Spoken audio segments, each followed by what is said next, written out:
Começando.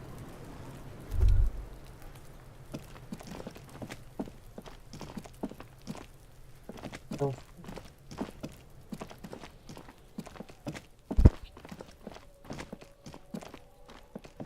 mas,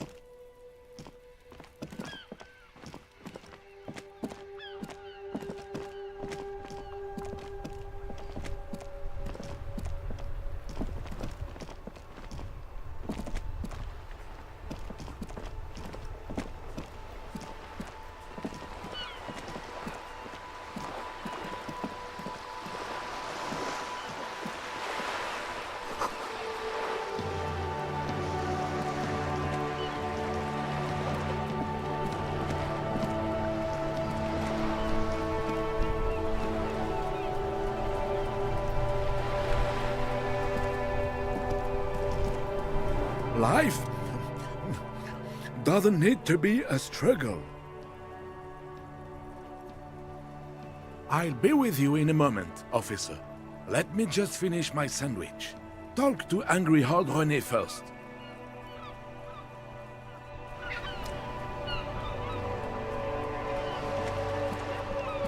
Have you no shame? Whining about your back every time you bring out the measuring tape. René, you're a man with a fork in a world of soup. Please, let's just try to enjoy the game, all right? I'm trying to, but you keep breaking my concentration. You're old. I can see that. We're both old. Now stop grabbing your ass like it's a girl. These manly men are playing balls. This is a ball game. Grab a ball and play it. Don't ask questions. Shoot first. Ask questions never.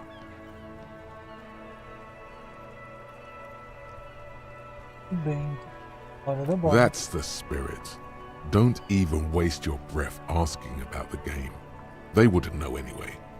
They're way past their prime. Levanta. See? Your munching and complaining have ruined my concentration. Então,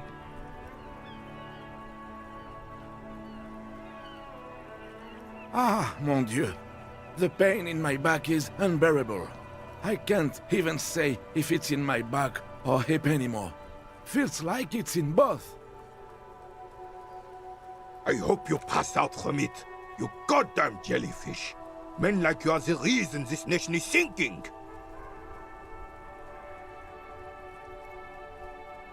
Trying to throw something as close to a predetermined point as possible. Measuring. This must be the age-old game of petanque. Shush. Ignore them. They don't know what they're doing. They're old. You are letting down yourself and the team. Get in the damn game already. comigo tem. Eyes on the ball, Dinky Winky.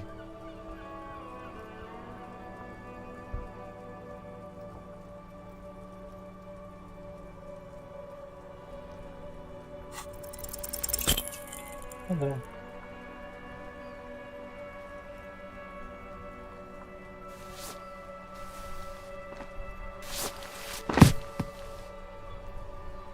This felt wrong. Wrong like touching your sister's breast. You threw your sister's breast. Mon Dieu! Good job, officer. That was an excellent throw. There are no two more harmful words an athlete can hear than good job. And this was downright embarrassing. É porque pareceu. Parece tão errado.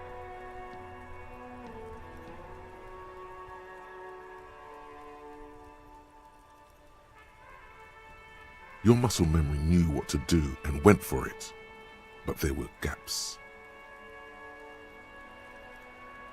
It felt like you were going for a thrust or a lunge. There was definitely gonna be jumping. Maybe you scored a point, but this is a fiasco.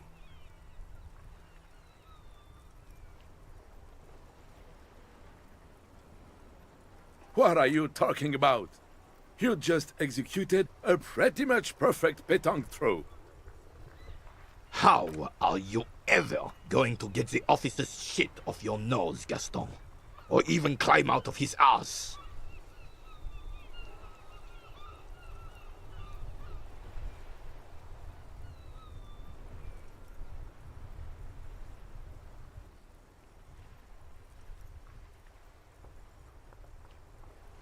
Right. Was the demonstration it? Or do you still need something from us, officer? Yes, officer. What do we need from this gentleman?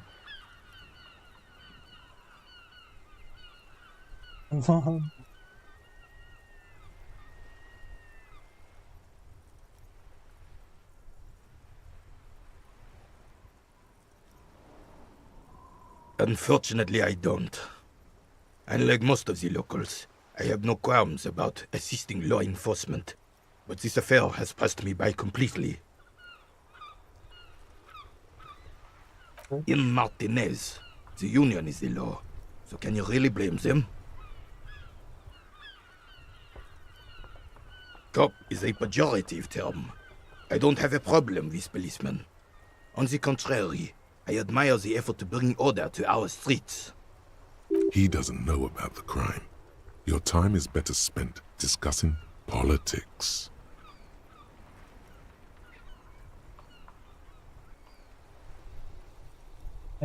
I'm confident they are indispensable in regard to all the paperwork and other administrative duties.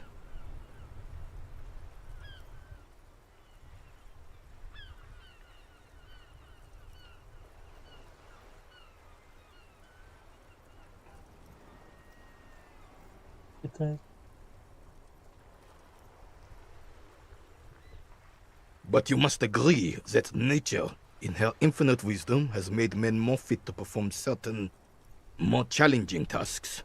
Don't you, officer?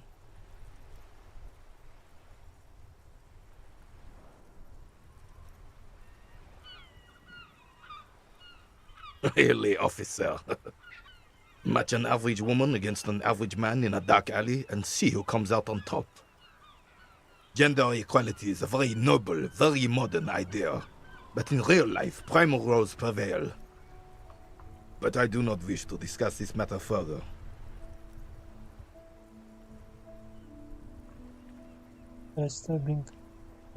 Yes. The terrain here provides an interesting variety to a familiar game.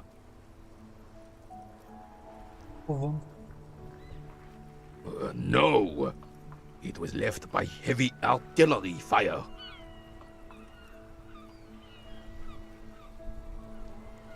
Why what?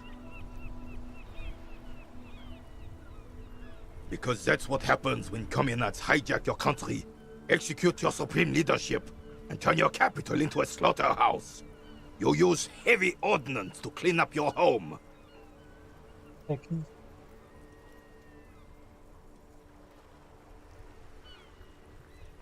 Commies, communists, socialists, anarchists, call them what you like. They just chose the name to feel special. Senseless sentimentality.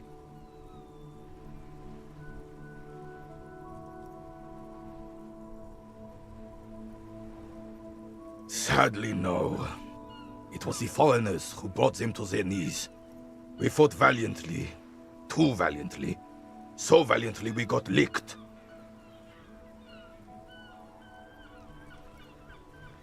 Should have fought dirty, like they did with their suicide sex cult propaganda and mad anarchist women strapped to shrapnel bombs. We didn't though, and we lacked caliber. God bless him, but the suzerain's cannons simply weren't big enough. It was probably a bit more complicated than that.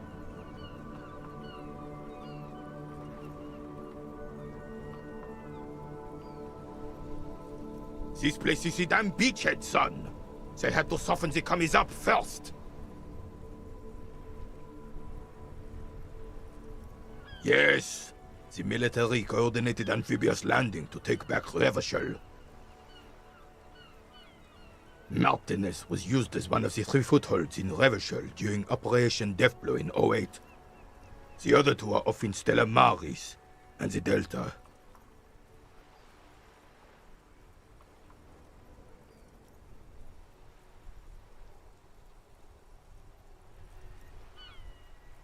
This here is Blood Ground, where Coalition boots first made landfall and cleaned those rabid dogs out.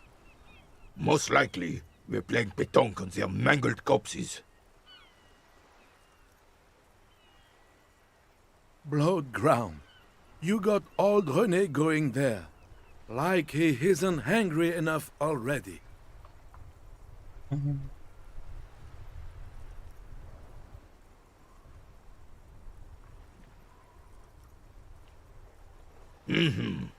Don't get me wrong, officer.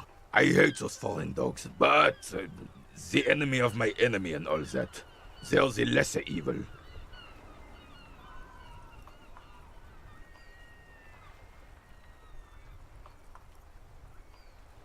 Damn right, son. They lit the fire of hell on the city before they stormed it. And it worked, too. The rest of the city got cleaned up, but Martinez they keep as a monument. And now the Union Socialists are practically running the place. Well, it's your own damn fault. You, we, the coalition, Revachol, whoever you want to blame, never finished the job. Officially, the party never surrendered. Of course they still hold influence. You don't even begin to truly understand the players on the table, let alone the specific circumstances surrounding the... What do you think? Thinking men have opinions on these things. Present one.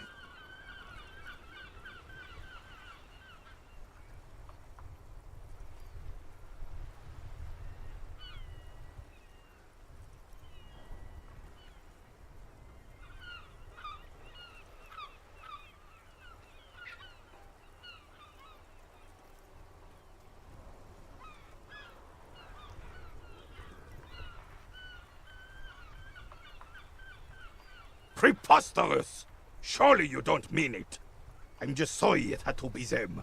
After 8 years of fighting those commie hyenas, boiling cats for food and drinking my piss in the mountains. I would have preferred if the Right Honorable King Guillaume returned through Revachol, or even if that damn clan Frisel had risen from the grave and led us. Sadly, that was not the case. Instead, all that is just, holy, and beautiful in the world was wiped away, and now it's neon signs with toothpaste ads everywhere. Foreign influence peddling garbage and stupid music on the radio. This is just what the commies wanted. This was their plan all along. This is what they wanted to replace the role of the suzerain with.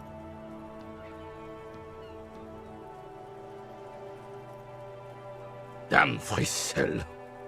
He was the king we couldn't protect. The Carabineers failed him, and the crown.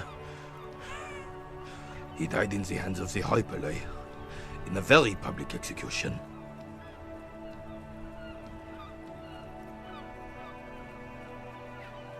A true king in both blood and mind led Revachol before Frisel. He would have been better, but the damn commies drove him into exile. Some manner of self-deceit is present in his thinking. Sounds like this Guillaume abandoned him, and he doesn't want to admit it. The suzerain is the king! Has everyone forgotten already? They've forgotten already. It's no use talking to you. You were still in Daddy's balls when it happened. When we took our last stand against the filth and rode the cavalry straight into gunfire.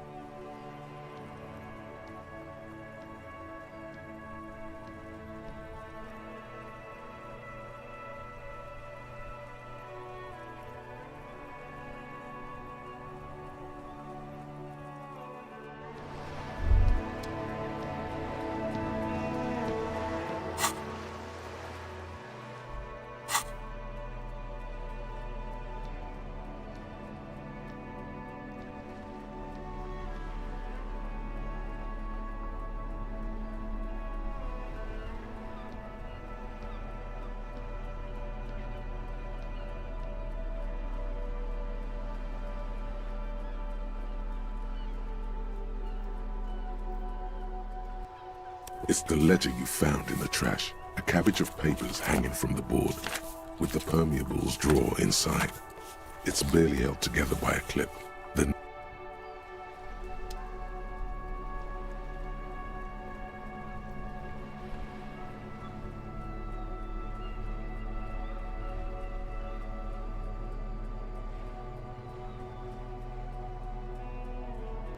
it's just a racist mug. What's there to read here? Not much. Oh boy, here we go. What are you going to say about a broken, tossed away mug that you dug out of the garbage?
But it was in the trash.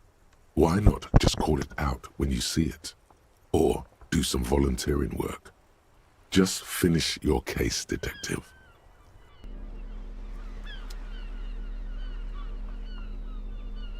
The worn map features the patchwork grid.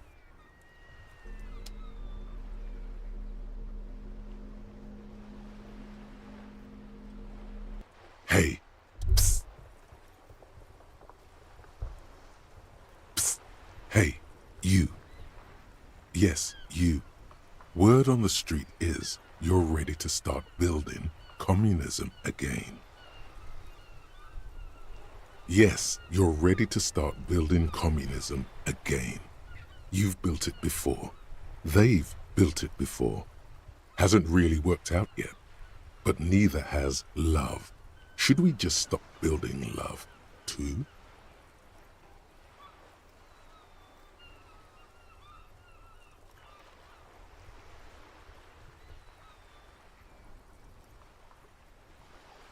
So, what about all that communism you've promised to build? Word on the street is you've woken up from 1,000 years of slumber, promising to erect a version of communism many times greater than any attempted before. Is that true? You keep saying things like, down with the bourgeoisie, eat the rich, sodomize the landowners, impale all people who have more than 25 real in their pocket, literally murder all human beings regardless of their political beliefs. That kind of stuff.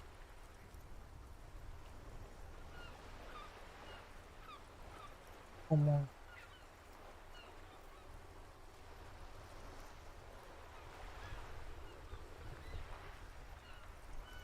now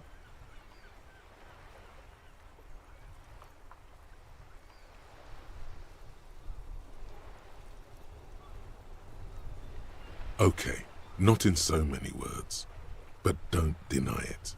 You're about to rip off that mask of social democracy and reveal the monstrous seven-eyed lamb of global communism that will devour and masticate mankind.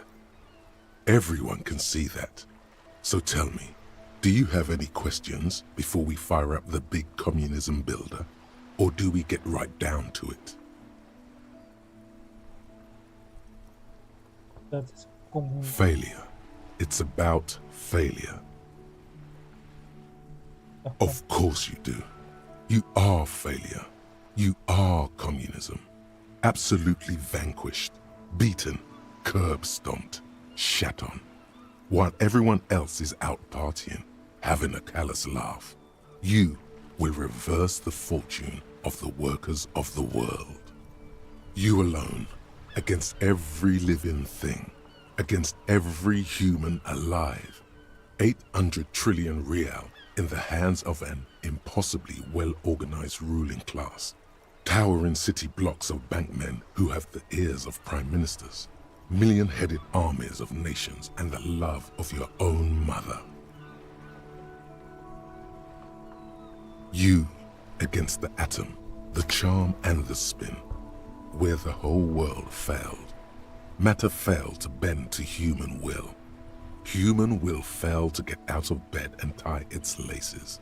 You alone, single-handedly, will rebuild the dreams of the working class. You are the last communist. Now get to work, comrade.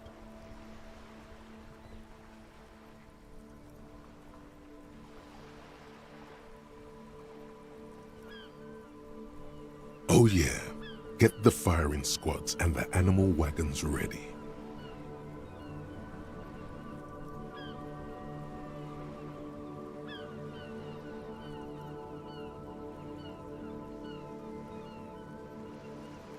Too late to back out now. You can't make an omelette without breaking a few million eggs. Onde que ele? Son, you've really let yourself go. It's a disgrace. But Coach Physical Instrument is going to get you back in prime condition, even if it takes 1,000,000 push-ups.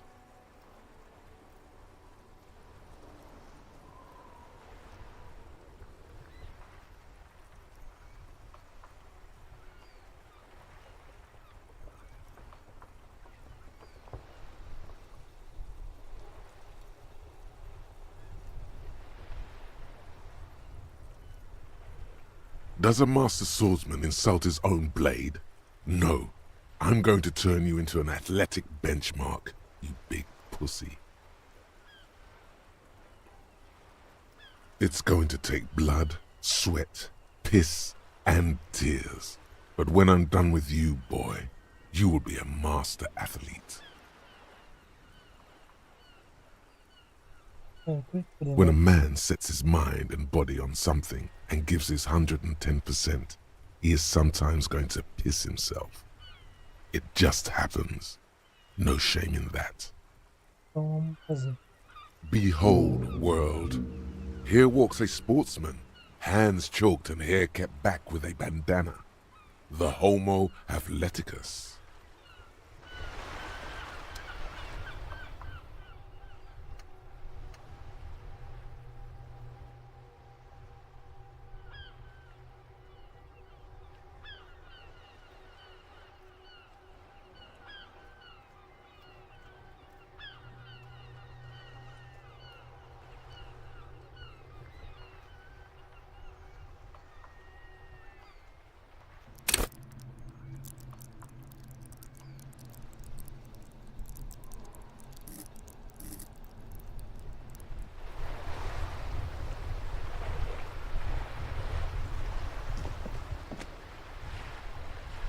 Fazer.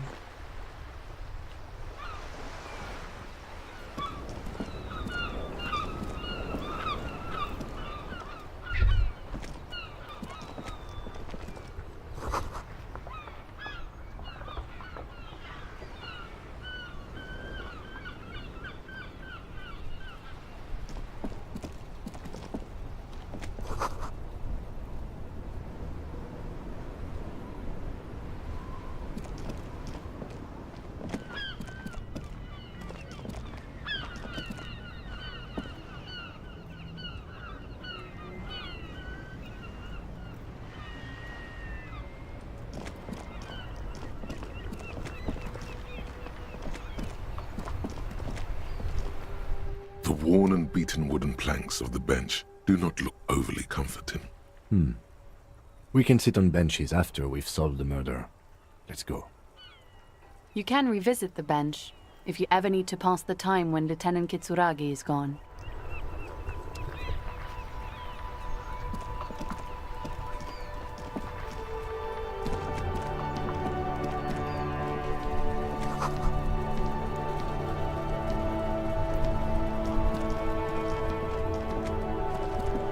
This Postler Vantorie mail collection box has been heavily vandalized with graffito. A closer inspection reveals 2 bullet holes in the front.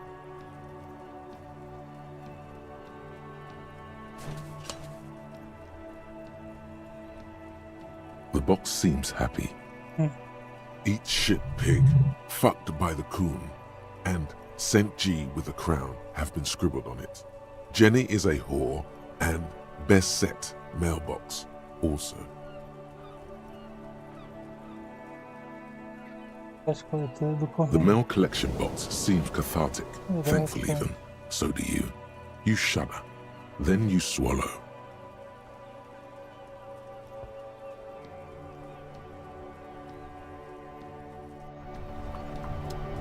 Legal, né? Vamos lá por isso.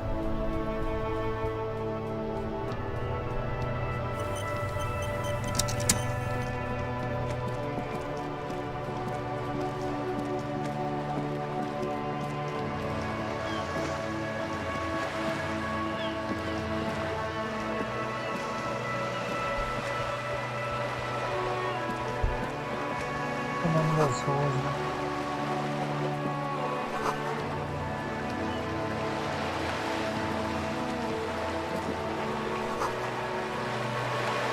Oh, meu Deus.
This coin-operated viewer is facing southwest.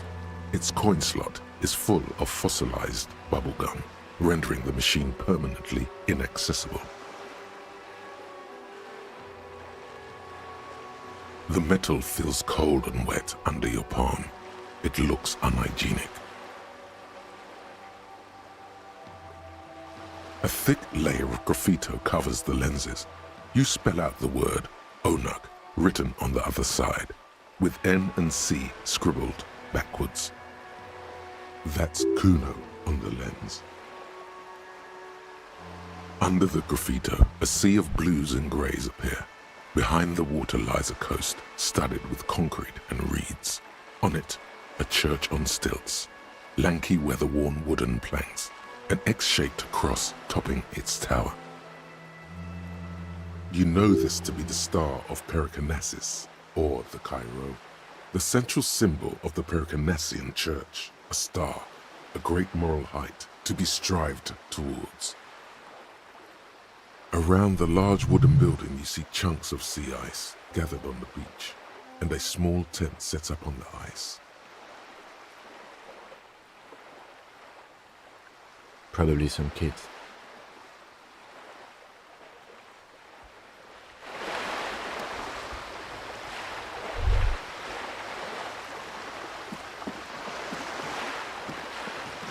This coin-operated viewer is facing south.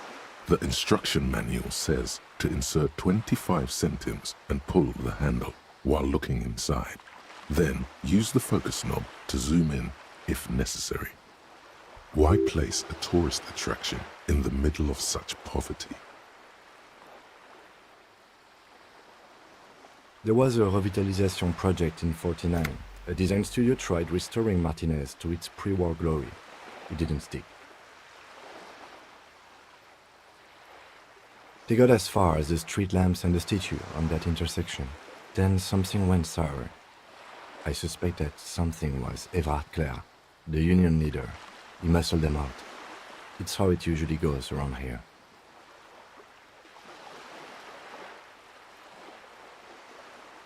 We should have done something about the union 10 years ago. That ship has sailed, officer. Your money disappears into the coin slot.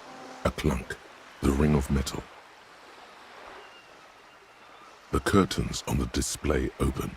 You lean in to catch the view. It's blurry, different blues and greens. In the middle of the shimmer stands a drab grey shape, like a ghost. The lenses shift.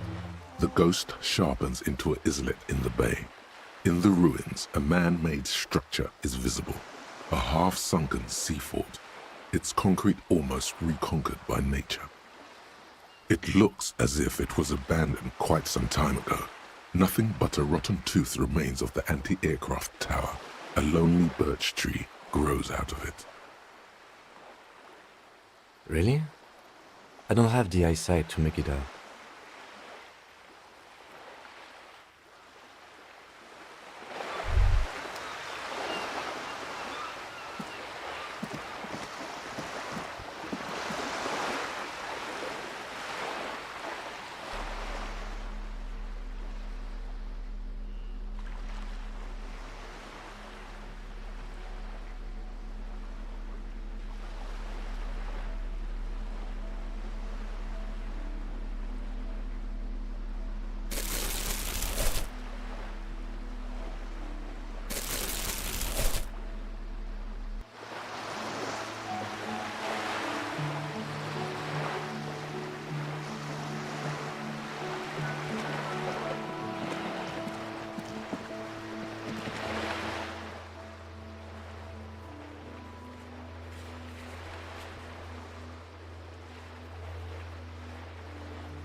Welcome to Revachol.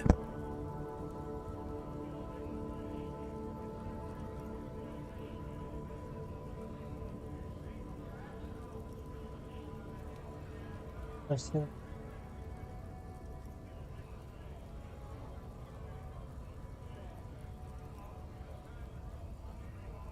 Don't you welcome to Revachol me. My grandfather came here from a 3,000-year-old racist isolationist culture, while your ancestors came to this island a mere 300 years ago. Every school of thought and government has failed in the city, but I love it nonetheless. It belongs to me as much as it belongs to you.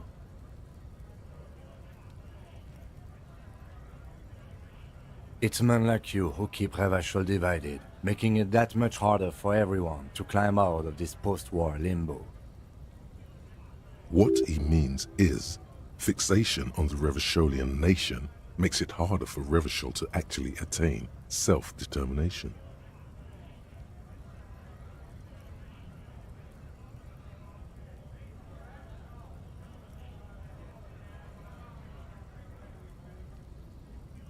Oh, come on, man. I just said, welcome to Revachol. It's a lorry driver thing. I know exactly what you meant. You think my kind doesn't belong here, that I should watch myself and behave. But you see, I'm an officer of the RCM. It's actually my job to make sure you behave. I would advise you to remember that. Silence. The air between them becomes tense. Your partner needs backup. Now's your moment to shine.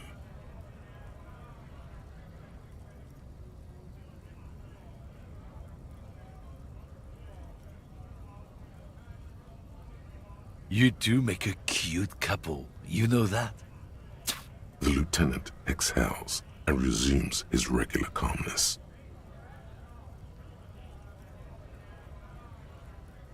Whatever you say, officers.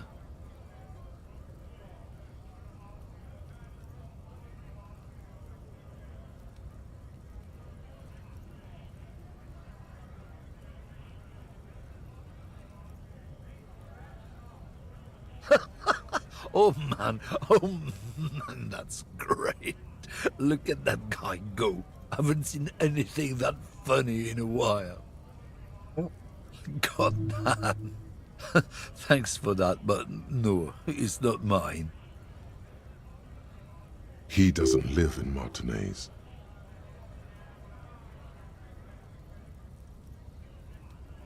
It's about biological determinism, natural law, the sorting of the races. Not the most popular topic nowadays, with the coalition in charge and all.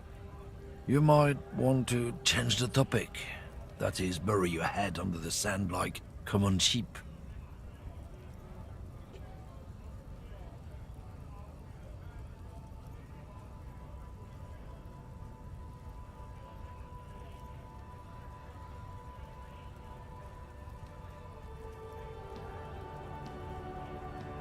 I'm not just racist. Look, I've read books, huh? The science of racial theory has all been proved, even if some people don't want to accept it. Tudo isso. People who've studied these things say that you and me are superior by design. So, naturally, we Occidentals should be in charge. Obviously, you can see the merits in that.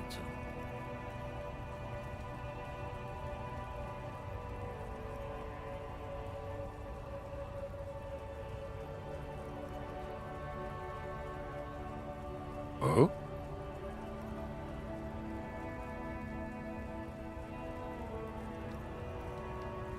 Definitely.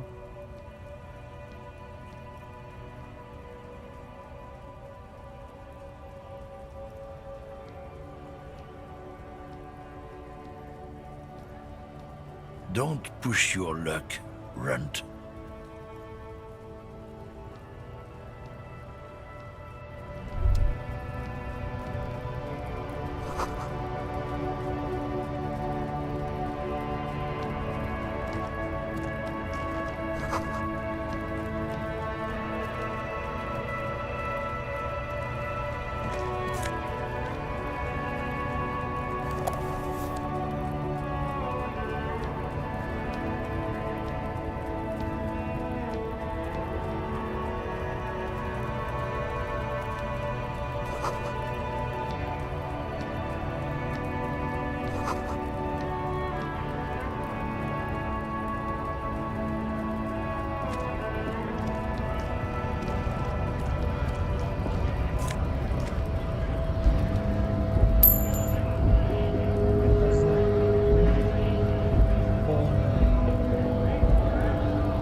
The tear machine stands in the corner. A sign says, 1 bottle equals 10 cents.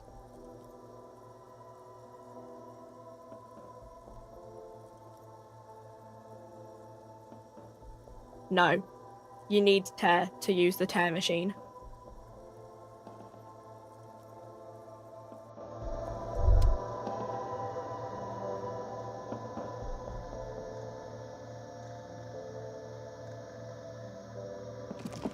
A small cabinet on the wall is filled with various medicine bottles, nasal sprays, and blister packs. They all bear the Saint-Baptiste Pharmaceutics logo. Their logo is the bloodless rose, pure white, untouched by harm. Just ask me if you need anything from Saint Baptiste. We don't stock prescription meds, but we do have Nosafed, Duramine, Magnesium, and Hypnogamma.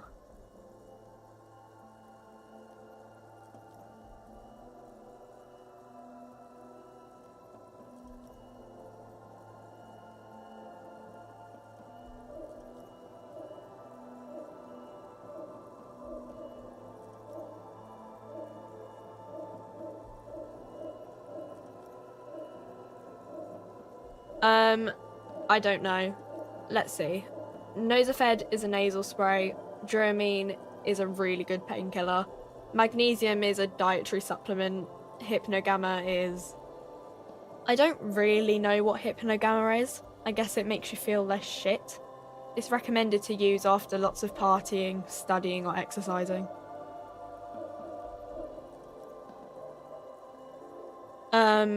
No, sorry. I'm not like a doctor or anything. Nosafed heals +1 health. Duramine heals +3 health. Magnesium heals +1 morale. Hypnogamma heals +3 morale.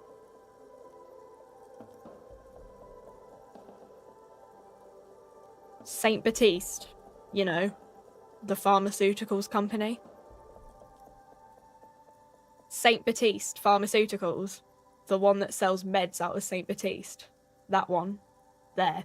She is right. Saint-Baptiste, the company, derives its name from Saint-Baptiste, the city.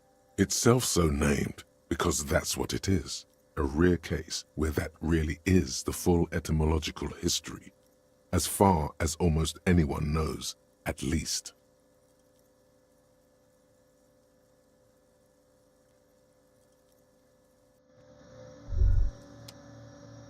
Grande.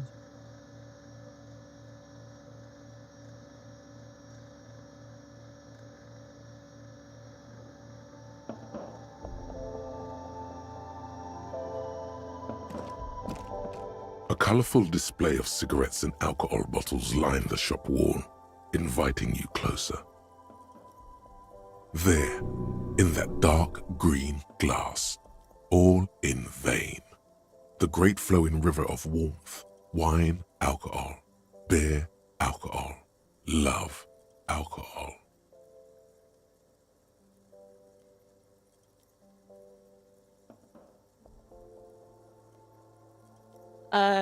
Guess not, no.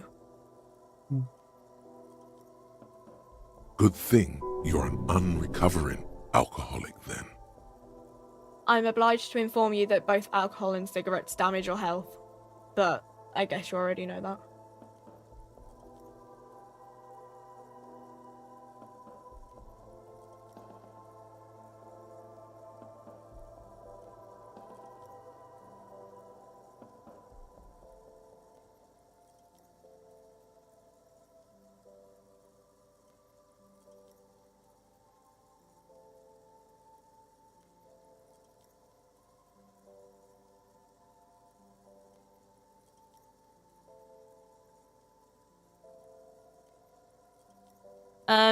The pale age vodka is special, I guess. It's stored in pale for a couple of years, which makes it super expensive and super strong. Grande. You know. Don't worry your pretty little head about it. Let's concentrate on what's important here. Sure. So, are you gonna buy anything, or...? No, Frick only sells legal drugs, like the law says.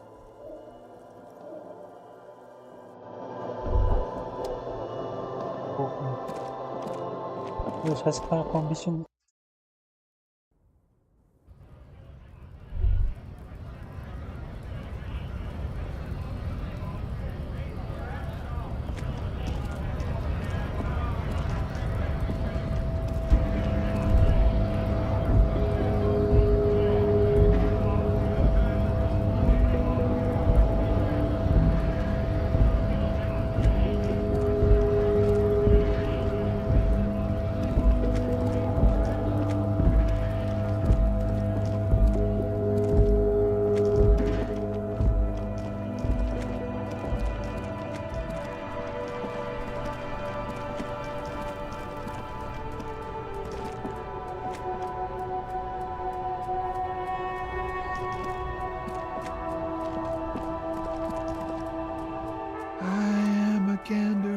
hunter and a gatherer, feel like a traveler.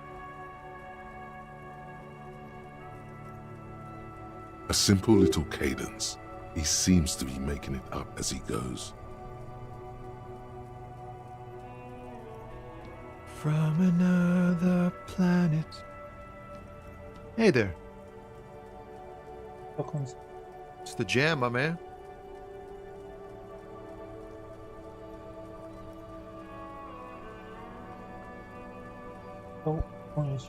It's a traffic jam for the ages. Harbor gates up the street are shut tight, no explanation given. Workers on strike, scabs agitating, an all-around clusterfuck. Meanwhile, we're all stuck here in long-haul limbo for days upon days upon days. Upon days.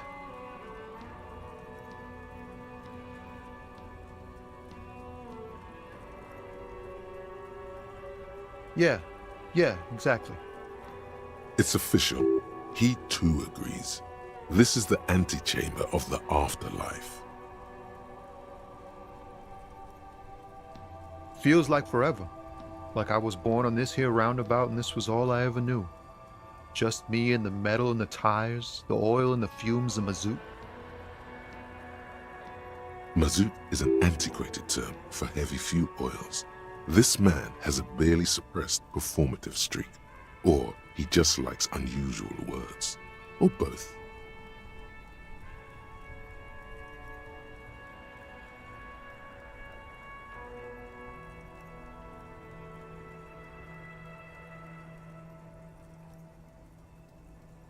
Yeah, imagine. It's been a whole week already. So tell me, what do you need?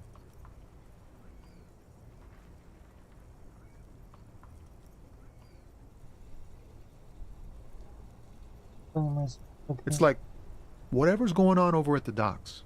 Workers got a blockade set up, making demands, no way in or out. Some pretty wild stuff, I hear. Like a giant new power crane in half the company? I forget what exactly. Good on them, I guess. I've heard talk there's a company rep in town, too. Like, a strike negotiator type. They'd know what's up. Precise demands and so on. Ah, yes, from the Wild Pines. We'll meet her soon enough, I'm sure.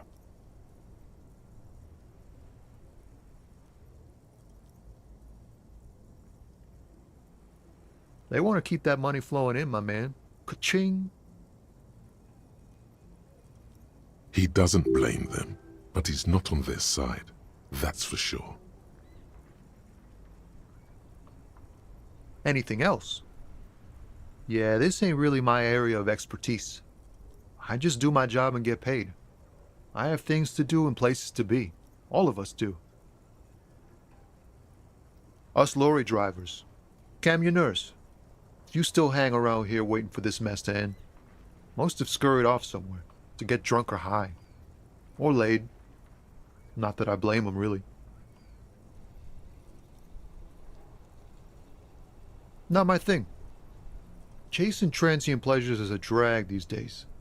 I prefer the examined life now. Thinking, reflecting, observing.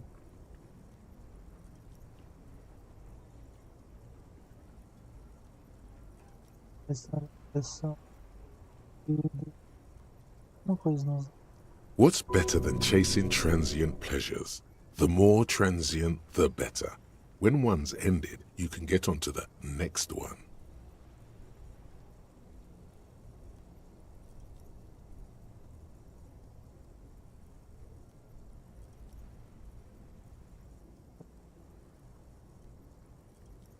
He ain't one of us drivers. I know that. All accounted for. Otherwise, I haven't really asked about that. Been wasting time right here. Keep him busy. It's easy to see he's telling the truth. He's kept his nose out of the dark stuff. Quando com Analyzing the fundamental structural and psychological conditions of being stranded in the midst of a sea of motor lorries and their sad, despondent chauffeurs. Ask for his conclusion. a conclusão, A sense of surprise there ain't more bodies hanging from more trees.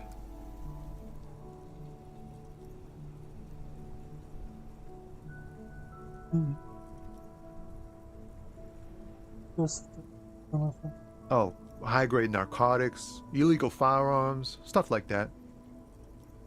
Relax. He's merely joking.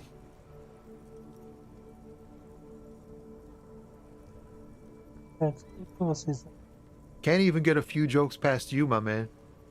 I've got another haul of found cargo. Mostly sporting goods, tracksuits, and that kind of thing. They usually get shipped to Grad in the Occident, though we've been making headway in the Il-Moran market lately.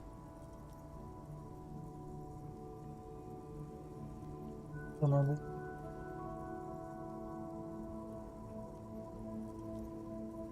Not unless they've illegalized sports equipment while I was on the road.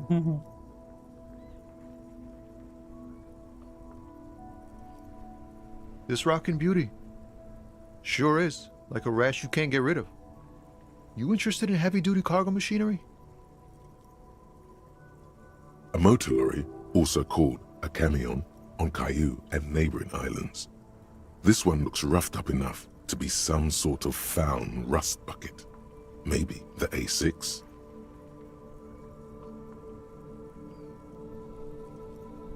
conheço. Good eye, my man. Yup, she's an old one, but reliable. Me and her spent a long time together.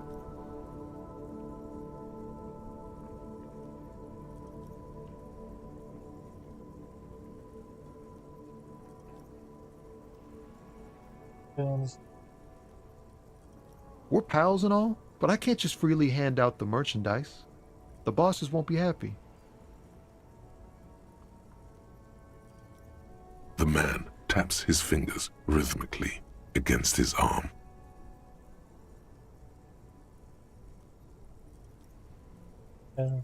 Don't be a stranger.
old monument stands in the middle of the traffic island, pointing toward the sea.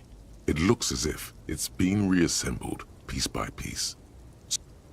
A silver plaque on the statue's pedestal reads, "I am Philip III, the Squanderer, the greatest of the Philippian kings of Revachol, son of Philip II, the opulent, father of Philip IV, the insane."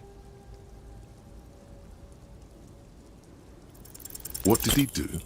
You have no idea what you did a week ago.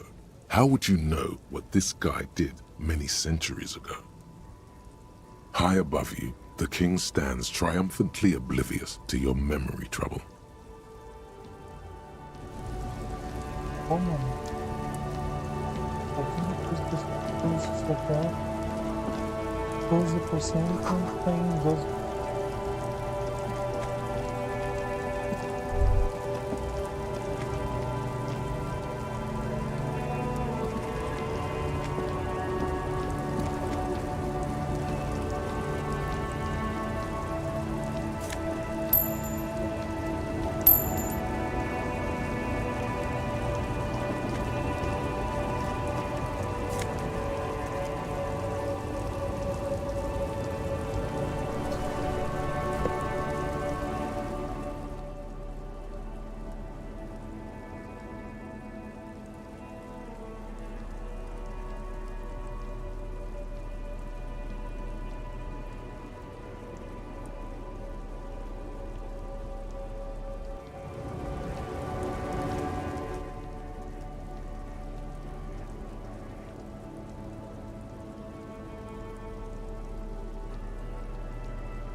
Small, wrinkled woman does not greet you.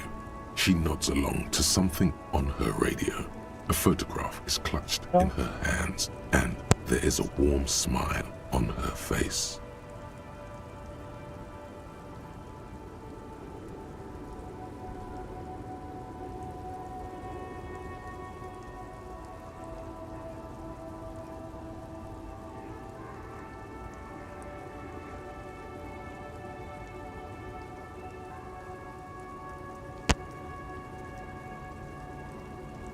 Ana, saúde,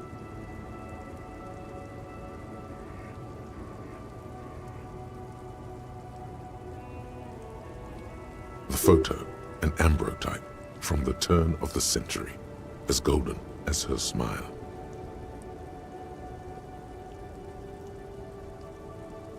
Wait. She's just a distracted old woman. Better to leave her alone. Why? I just told you why.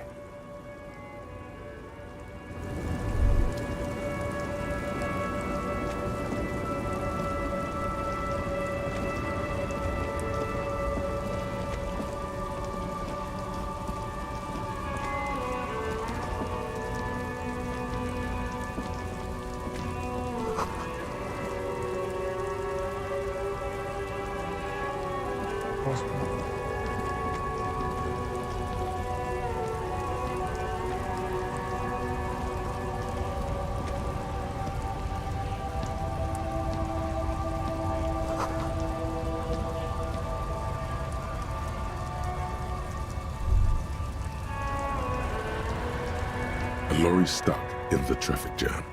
This big, heavy Grad-made machine is well kept for such an old machine.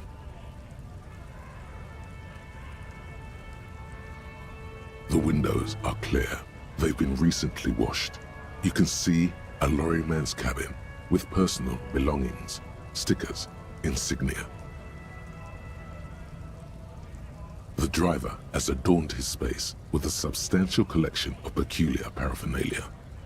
Proclamations about honor, strength, and purity are glued to various panels.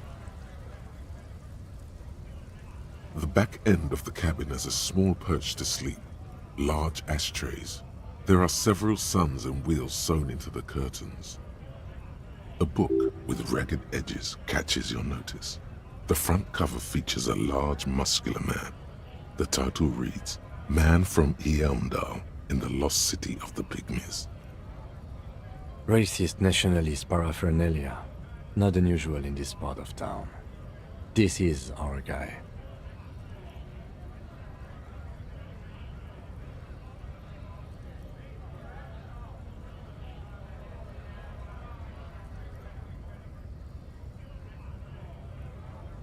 Likely, yes. This guy's proud of who he is. Drapes it all over his machine.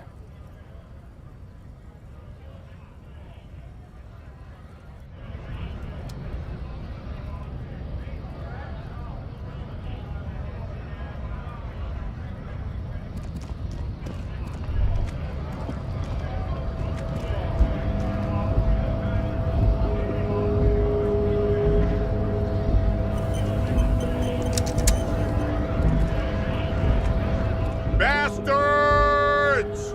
We have a right to work!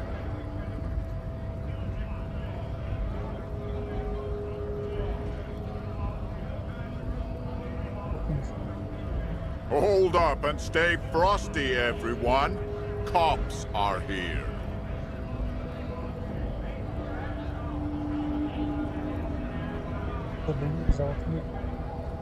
You here to fuck with us?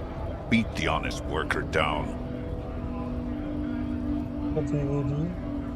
We're here to fight for a cause. Stripes usually have problems with people who have causes. Good. We're fighting for a cause here. Right to work! Right to work! Besides, we're not that different. It helps if people see us talking, cops and strikebreakers together. Shows authorities are on our side. Builds confidence.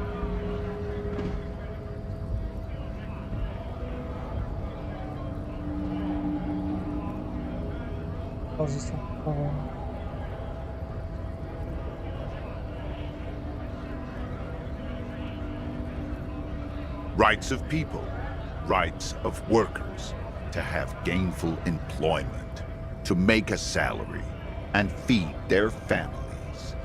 His manner of speaking is wooden, the tone of voice bland and uninspired, almost as if compiling replies from a set of learned phrases.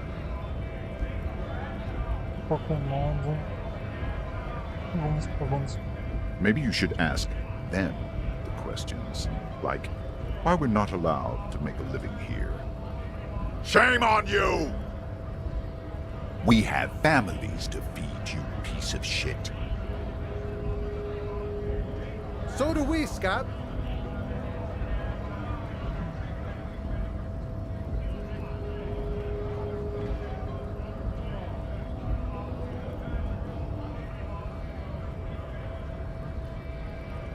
Honest men and women with rights to work, to be useful, not toys for corporate interests. We came here to help the harbor run smoothly in time of crisis. If union fucks don't want work, they ought to let in those who do want work. I have a question. Why do all these men follow your leadership? You think they follow because I'm big and loud? No. They follow the rules of the market, the rules of the economy, because they were given a job to do!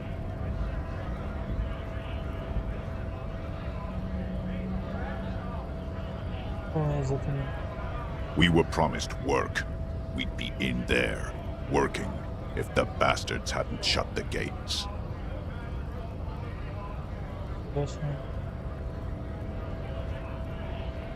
Main gate's locked. Would take heavy ordnance to bust it open, but try to get in through the secretary's office. Door's locked. The guard's blocking the way to the access panel. And I don't mean the scrawny mess punk either. I mean head measurer, or whatever he is.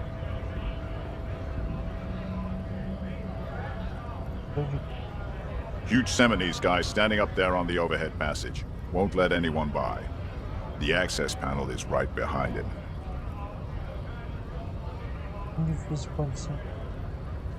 Bad. Standing on a narrow bridge, he's got a strategically advantageous position. And he's trained. I don't know how the Union has a trained killer up there. But that one's no joke. And my men are tired and hungry. They're workers, not fighters.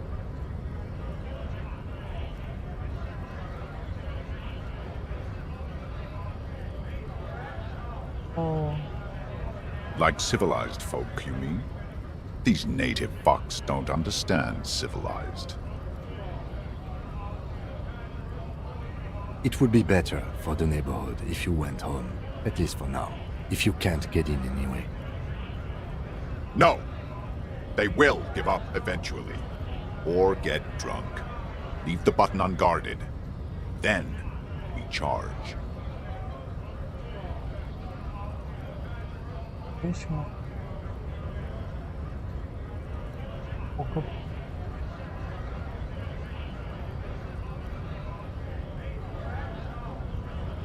Have fun. Union shits are on full strike. Don't think they're going to let you through the gates. You trying to meet their fat boss?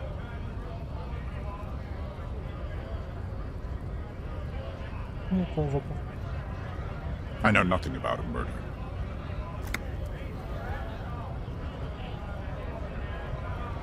Wouldn't put it past these harbor bugs. They'd do anything to stay alive. Right to work! It's shameful. Cops doing nothing. You should bring backup. Open up the gates for us. Blockading gainful employment for workers is a crime.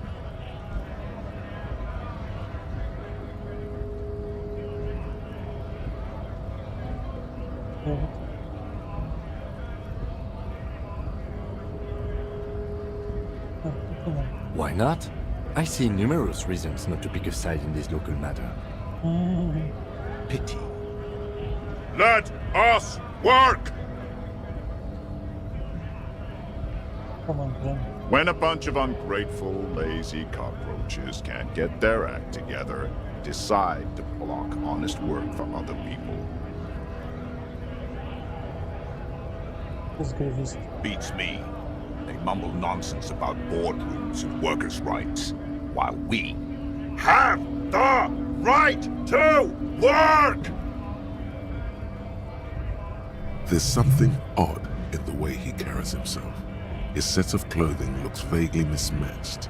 The different pieces of the attire seem ill-fitting.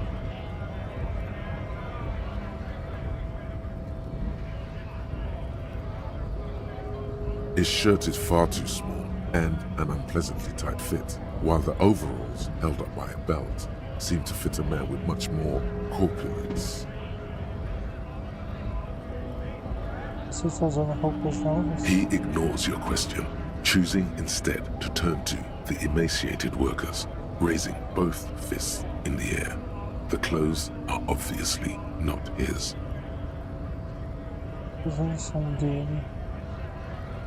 Silence is the answer.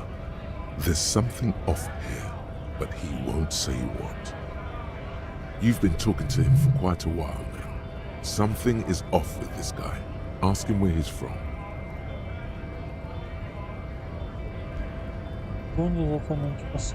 What's it to you?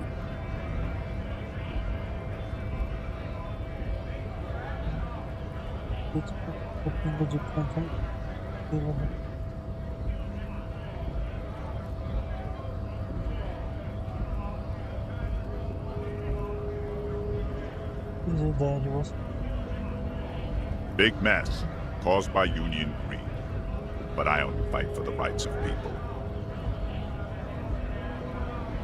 Every once in a while, it's like you can see glimpses of another guy under the guise of this fighter for jobs. He seems a more brutal, cunning, and suspicious person. Just a hunch. Or you just might be paranoid. We're all workers, right? Workers stick together. Came from the eminent domain, in Jamrock. Backgrounds in odd jobs, heavy lifting, cargo hauling, bouncer work. I know the drill.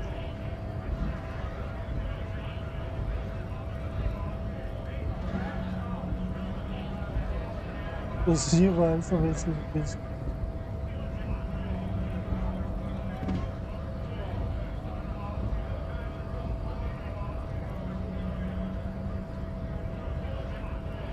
Worked at Territorial. Ring a bell?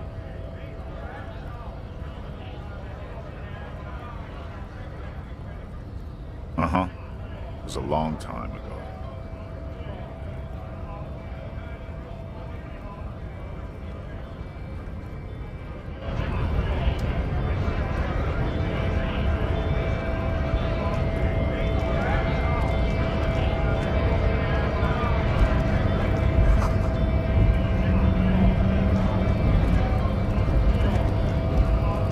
Scab?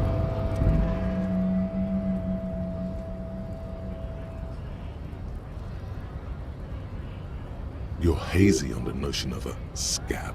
Smells like politics, though. Maybe it's got something to do with the flask he reaches for from time to time. Exato. Ele A kind of a worm, content with mere survival. They come, they want to do our job for shittier pay, screwing over both themselves and us. Everybody loses.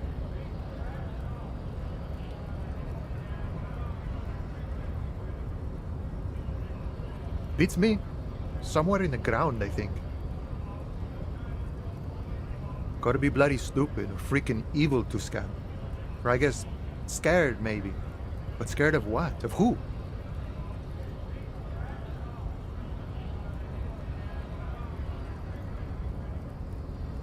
Personally, I'd rather beg than scab. If the gentleman shouting on the street came begging, maybe they'd have gotten something.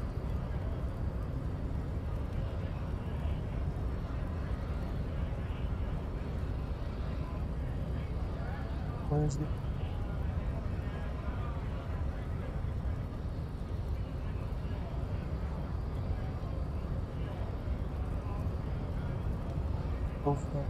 We've explained the matters, but they don't listen.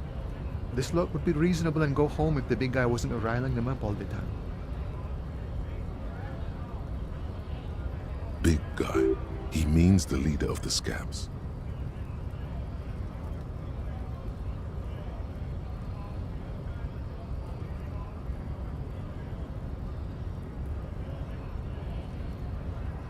I was just messing with you.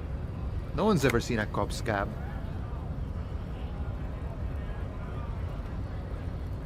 Imagine, you cops going on a strike, but then another cop comes in and says, "Let us cop for less money." Speaking of, what brings the RCM here, to the Wild North? Come to see the strife?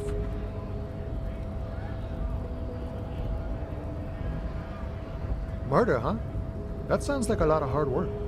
You'd never see me investigating a murder.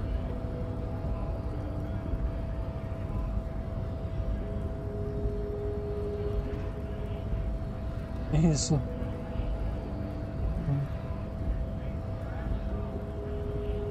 Of course, Policia. It wasn't me. You can rule me out. Easier that way. He didn't do it. It's the truth.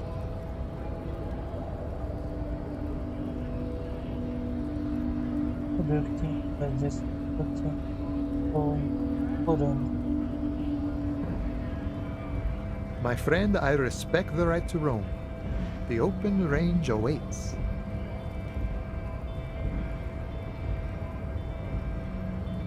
Só pelo portão. I don't operate in that capacity. I'm not a granter of passage. The passage grants itself. If it's so simple, Why did the scab leader warn you of the guards blocking the way? Yes. Aye. Walk right past Measurehead and go in. Don't you make haste? Yeah, the 2.5 meter tall Semini Supremus is there. Walk right past him. Yes, sir. Then press the button to unlock the door. Then go past him again. And you enter the arbor through the office. Está.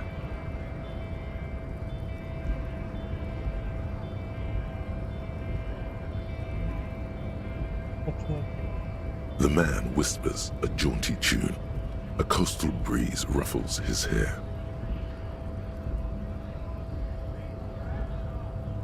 Very good. Yes, sir. You know, serious business. I'm sure the big boss will be glad to tell you. You'll have to ask him first. He's a chatty guy.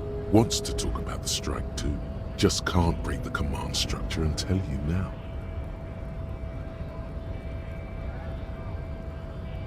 Sure thing, my friend. I can help you out.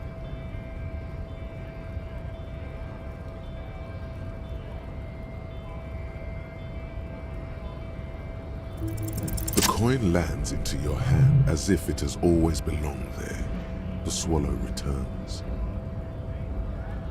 Yes. Always glad to help out the RCM. Shame I can't do more. Things are meager at the moment due to...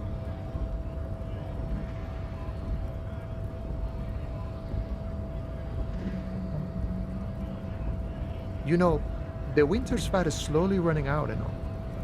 Still better than scabbing though. Nothing problem. Nothing to worry about really. The jam's a bit of a mess, cargo can't get in or out. The rationing is a bit stricter is all. Supplies should last the strike though.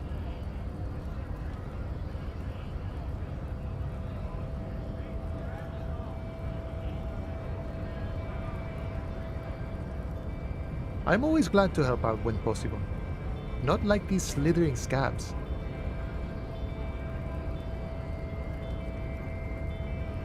Okay. Interessante.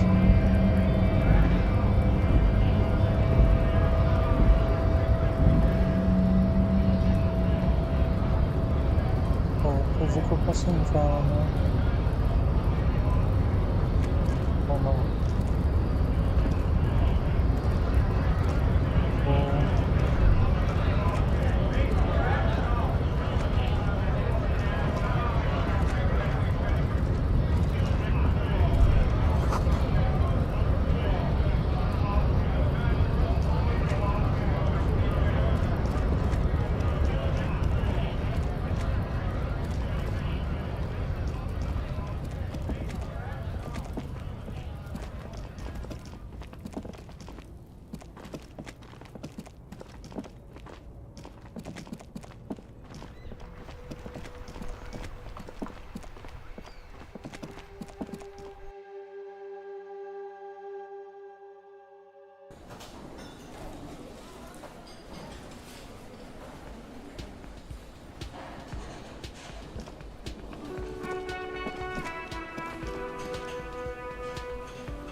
Ou não?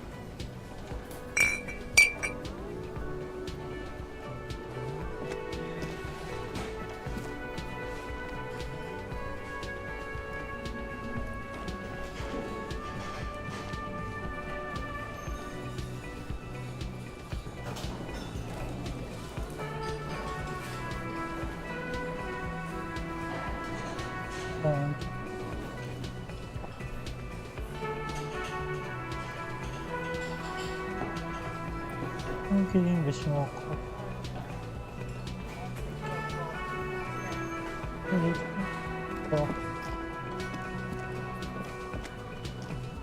Eu vou fazer mais um. Fazer aqui. Esse ali.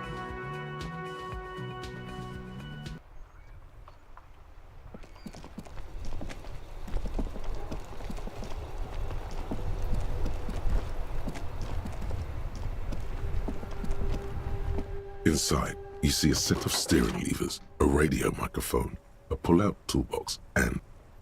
This is Precinct 57. How may I assist you? It will take just a moment, officer. Her voices fade out into the familiar radio static.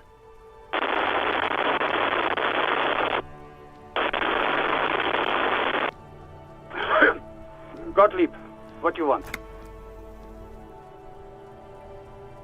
He's carelessly chewing on a piece of hard candy.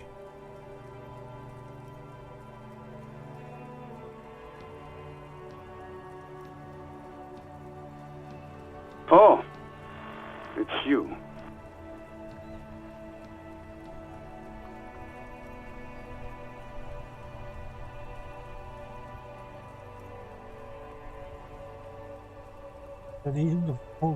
Firewalker? Oh, yes, you are. Just don't breathe in the general direction of your fire feet. Actually, wait.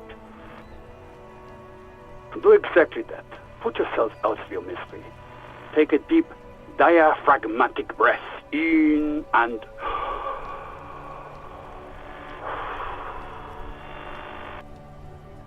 It would be an artistic statement of some kind or another.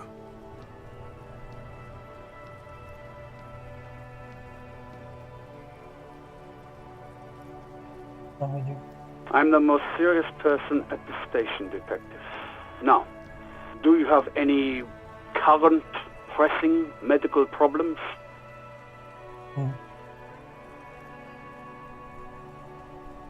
Hard to tell exactly what it was over the phone. Could be a combination of peripheral neuralgia and high blood pressure. Could be that you were having a heart attack. Or, actually, it could be both, given your profile.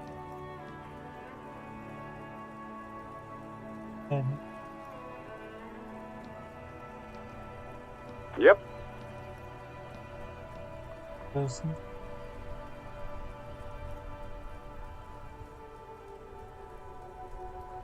Yes, probably in more ways than one. Cut down on the drinking, pal. In fact, cut off the drinking. The drugs, too. Anything else? Oh, but speed. Sweet speed. It goes so well with alcohol, too. Abstinence could have immediate positive effects on your health.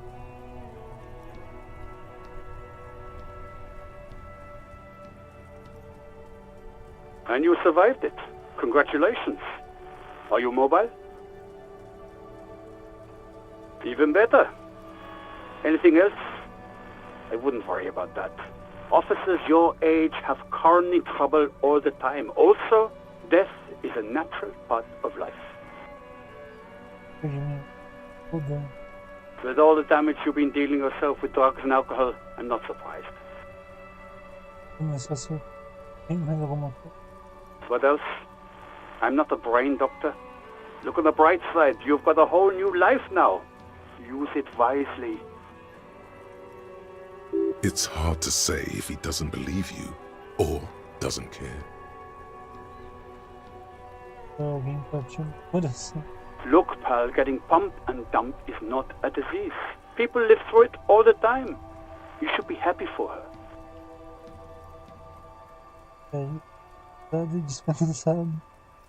That's what the guys say, officer.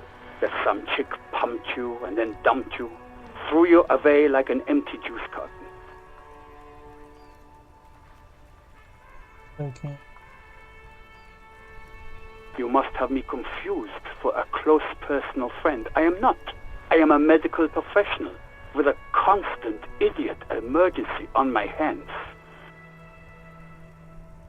Nada que você possa fazer.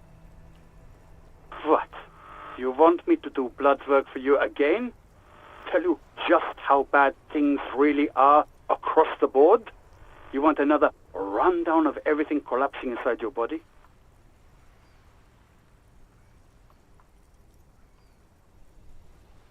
Quero a verdade. You want the real, honest-to-God truth? Stop drinking, eat magnesium and vitamin D. Our station is not a retirement home.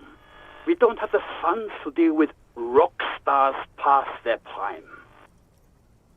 And no, I don't want to hear a political commentary on the topic. In fact, I got work to do. Some idiot has glued his eyelids shut with cyanoacrylate. It looks like Mactorson.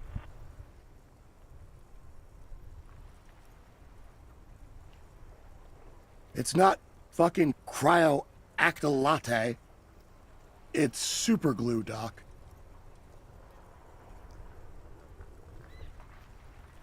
Cyanoacrylate is superglue. Yes.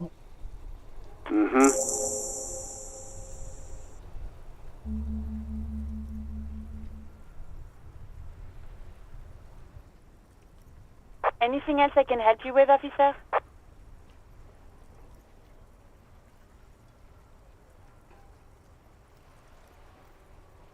'57's over and out. In the cabin, you see a set of steering levers, a radio on a hook, a pull-out toolbox, and the soft glow of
Diga.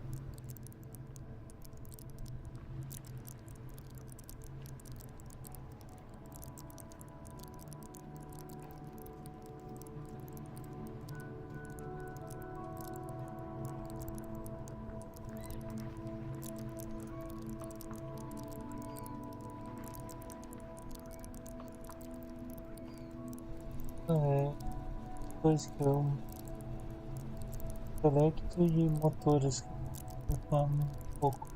Isso físico.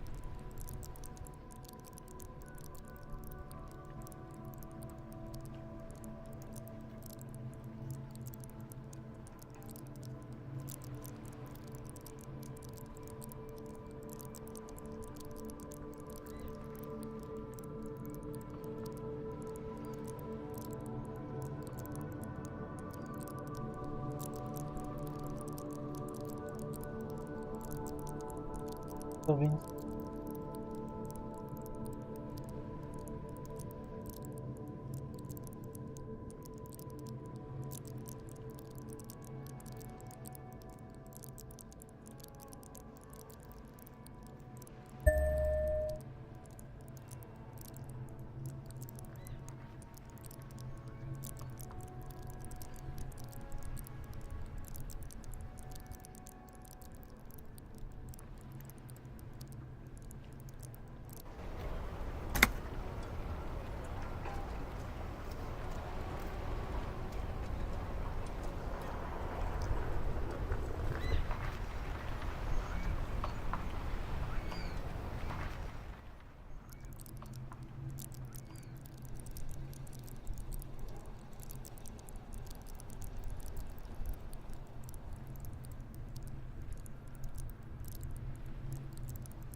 Eu tô com muita vontade, né?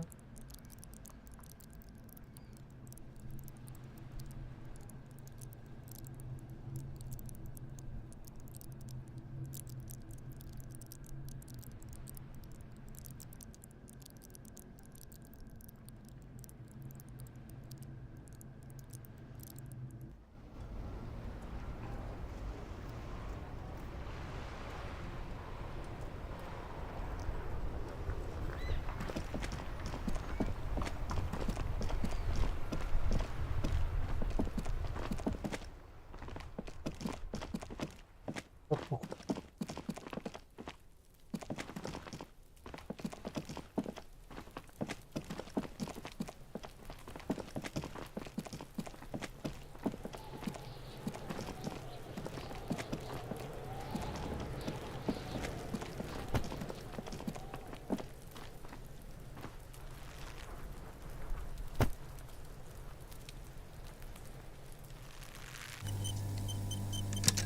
Então vamos.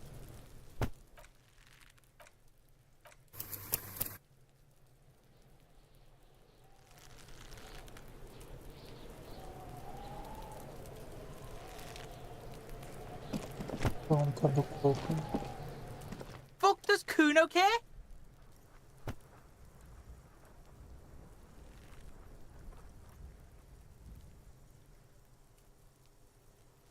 Yeah, like a fucking volcano. Yeah, yeah, yeah. Fucking. You're lucky you didn't die there.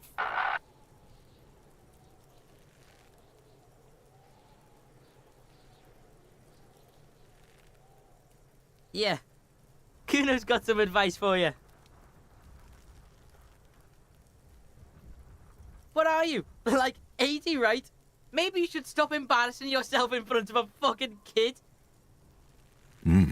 Perhaps you could compress this negative energy and turn it into some sort of a Kuno-fied non-vomiter.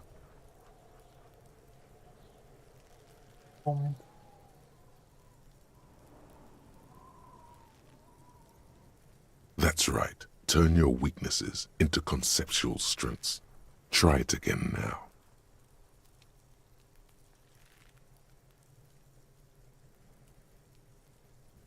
The fuck do you want with it?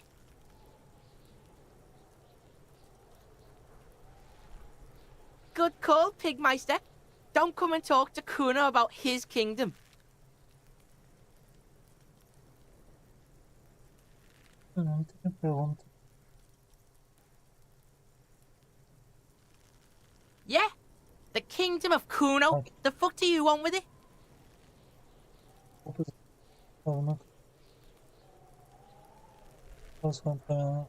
Yeah, Kuno doesn't know shit about that.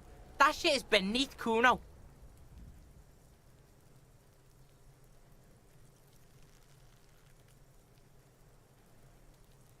Listen, listen. Kuno doesn't care about this small-time shit. Just listen. Kuno saw what you did there, dumpster diving. Sad shit. Kuno could hook you up with some sweet rags. Shit like Kuno's wearing. Your size, good price. 500 real.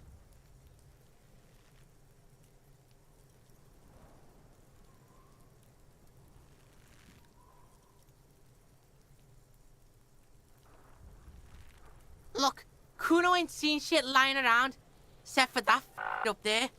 Now, you want performance gear or not, Grandpa?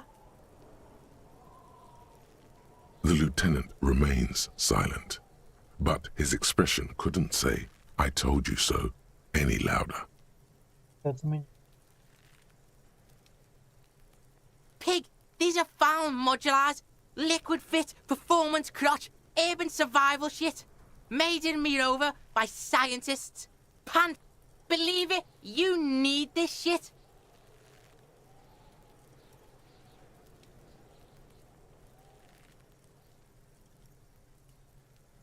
These could drastically improve your chances of survival in the urban wilderness. Coach Physical Instrument endorses these pants. They are tartan ready. They will also make you into an idiot.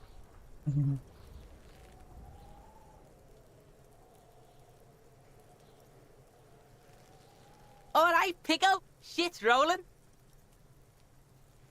Don't do business with the pig, Kuno. He's gonna steal all your money, Kuno. As you can see, Kuno and C don't trust you.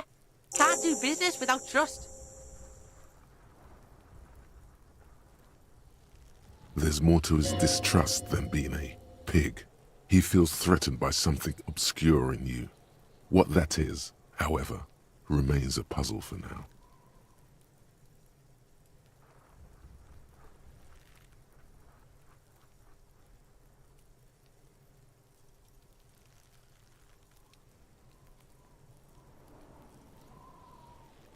The fuck? A mug in the trash? Is this about the fucking clothes again?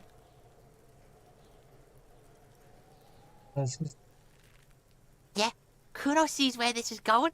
Kuno's got that fast brain. You saying you pigs are after the mug fucker? 'Cause he's the clothes fucker? I can't hear you, Kuno. Speak louder, Kuno.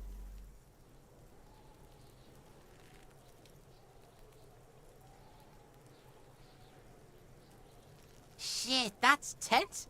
Someone's going to the beat-down basement, huh? Mug guy gonna get tied to the radiator. Kuno doesn't know who put that shit in there. And if he did, he wouldn't squeal. But if you find out, maybe you can... Tell the Kuno who it was. He's curious. He likes putting two and two together here. Stop turning into a pig, Kuno. They're trying to get you hooked on the snitching. Get away from my Kuno. Yeah? Get your bacon shit away. Kuno doesn't like to be seen with the popo. Get your shit done and out of Kuno's face.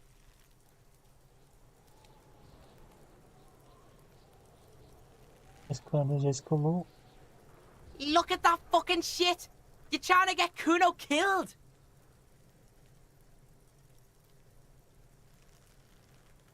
Fuck does Kuno know? Kuno's not a fucking acrobat. The lieutenant takes a quick note in his notebook. It's a trap, Kuno. Don't climb it, Kuno. Dunno. Kipta's gardener used to work there. Kipt is a pejorative term used to describe people of South Seminese or Areopagite descent. It used to be a common first name among the Areopagites of Ilmara. Not so much anymore.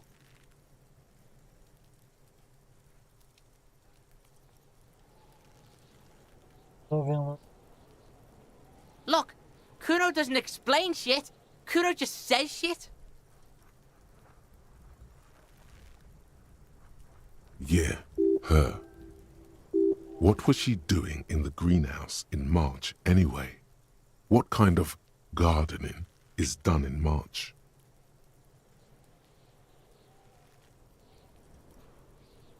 Yes, it seems suspicious. You don't like things being like that.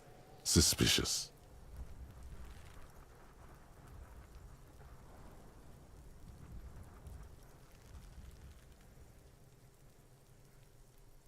Yeah, whatever.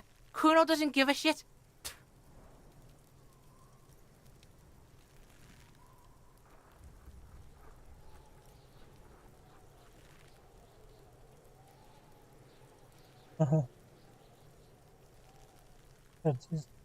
Kuno doesn't fucking care.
Hello again, officer.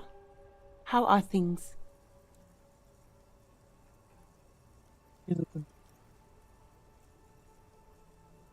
Well, this might be the last snow we get. At least I hope so. Snow has nutrients in it. Helps everything green up in the spring. At least that's what my grandma always told me. Yes, think about the cute grandma, not the weird snow.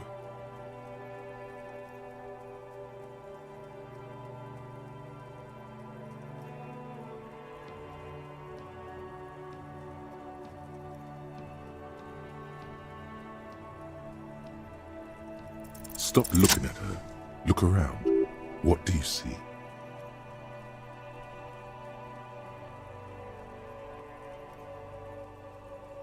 That's right. And the canal, the bookstore, the harbour gates. This is a great vantage point for keeping an eye on you.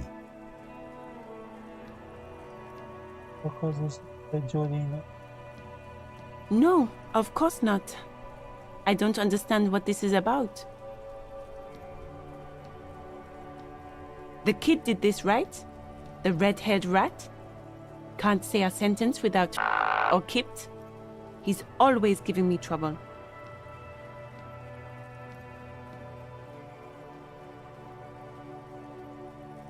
Maybe you shouldn't be. I mean, you do your job, but that kid is beyond help. And he certainly won't help you. You've been resting here for quite a while, haven't you? Yes, I'm tired. I understand. The RCM isn't welcome here, and the locals want to keep an eye on us. There's silence, the smallest of smiles. That's okay, miss. Do what you have to do. I think we're done here. Let's go.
Tem rolando um pouquinho.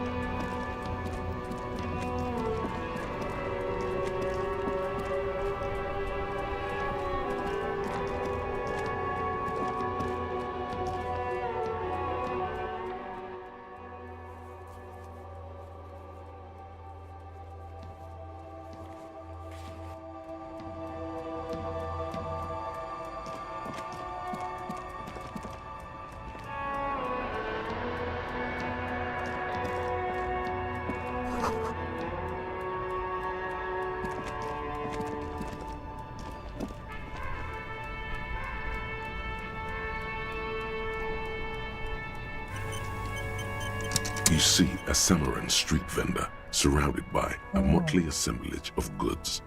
When he realizes you're looking at him, his face breaks into a wide, welcoming grin. The name Sileng is embroidered over his breast pocket. Happy shopping, officer! Everything's cool here.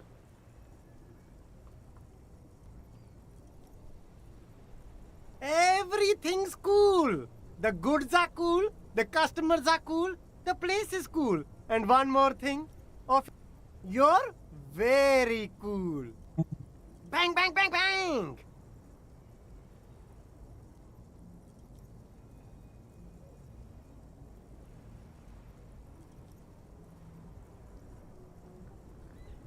Acho que isso é mais. Oh, yes! You got style. You got personal style. You know what you like. You like premium menswear. Look around and browse. Everything looks cool on a guy like you. Take your time. Don't be distracted by the flattery and funny man act. Questions. Onde?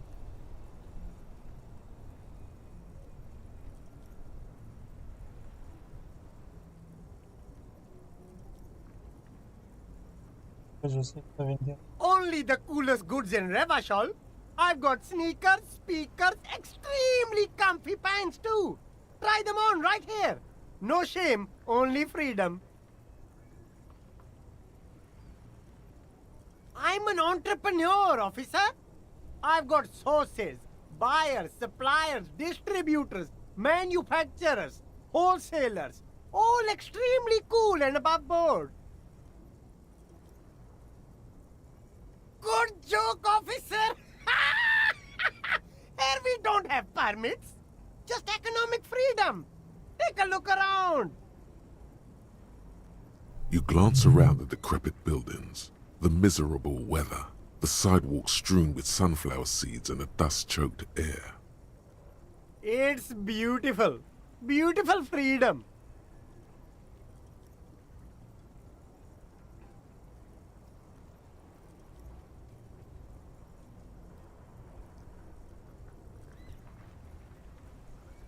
That's right. Revachol is the best place for an independent self-employer like myself. That's why it's so cool with all the models coming here and cool celebrities.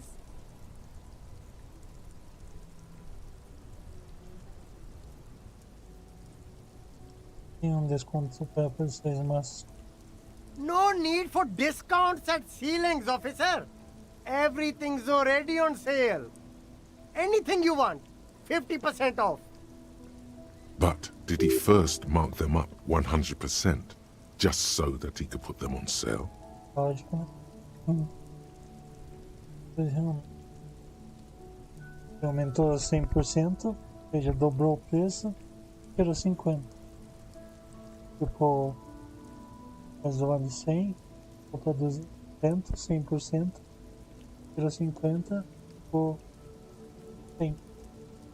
Ah. 100%.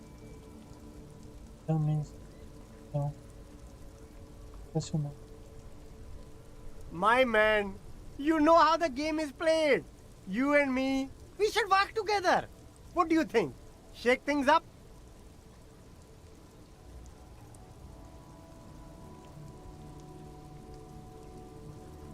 Anything for you.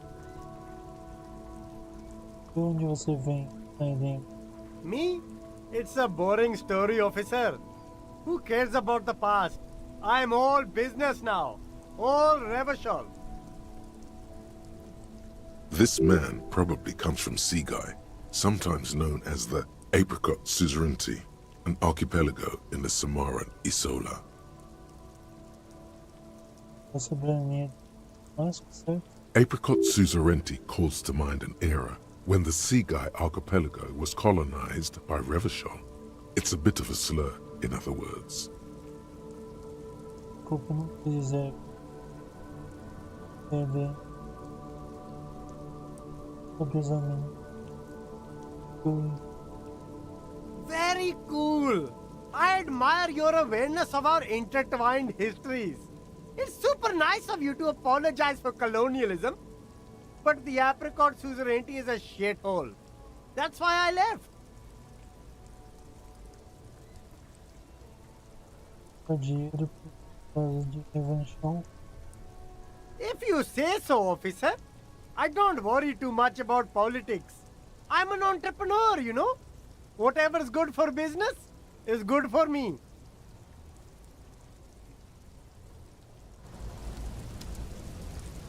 Trabalhar.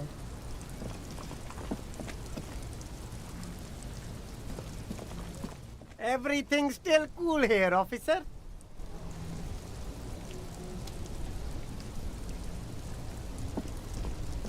you see two lowly, defeated speakers, thralls, slaves basically, perched atop them like conquerors surveying the land. A pair of found, durable wear sneakers, ultra series. I can see you've a taste for luxury, officer. Can't keep your eyes off those sneakers? A pair of found ultras. The design is impossibly sleek and simple. A futuristic silhouette with a sleek monochrome colorway, a jet black upper, and a silver-lined midsole. Those sneakers, mister. Those sneakers are the latest found sneakers. Super air, super fine, super cool. Only 50 real. Only? That's madness. Fun ultra. Wear the future. You remember the slogan from some magazine.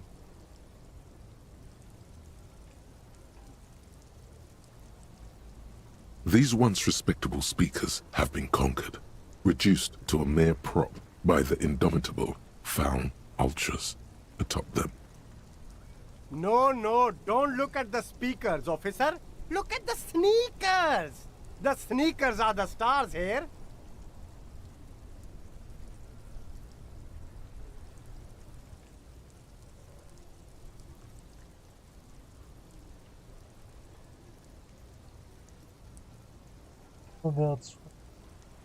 No, don't pity them, officer. These are old Samaran garbage. Don't even look at them.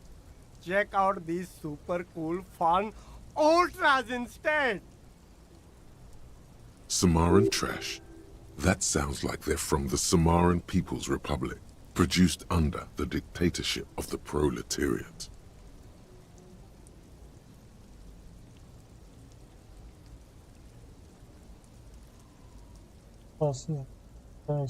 Conquistados aos valentes. No way, officer! These aren't for sale. They're bad speakers. Low-fi socialist junk. This is junk.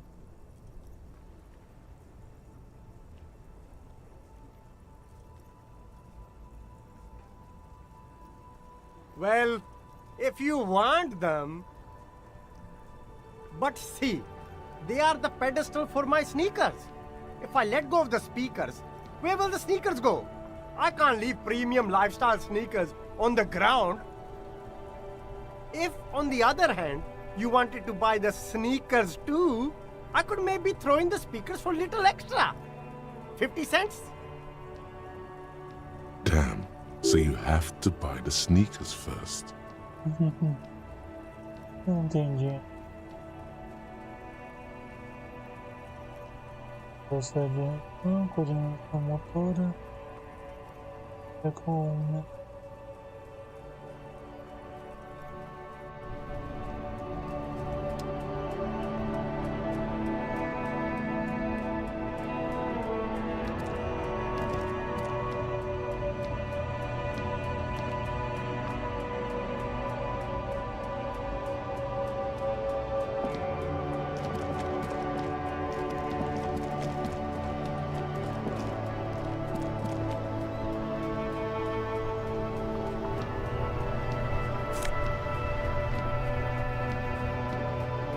Eu só vou curando, só olhando.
It's not often that I see officers from the RCM in my pawn shop.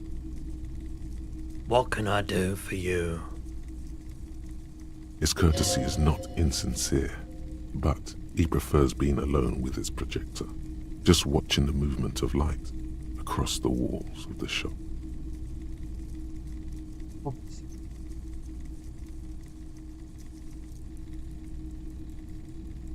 Oh no, not at all.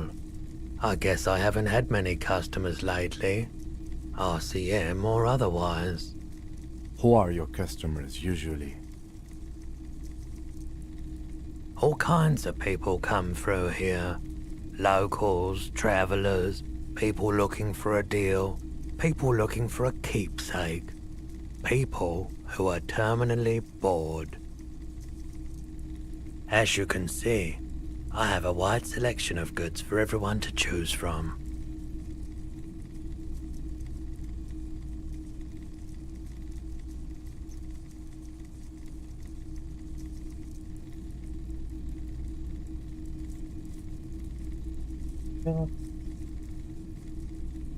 It keeps me entertained. Entertained? He might be high. If he is, on what?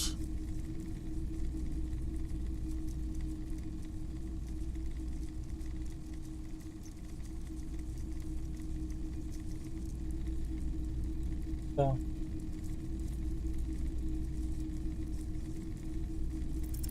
Okay, he definitely is high. Whatever it is, you've probably done it, and many other things besides. But you can't cut through the jumble of sensations to get to the answer. Looking at his wares, talking to him, that might give you more clues. I doubt it, but I can try and answer any questions you may have.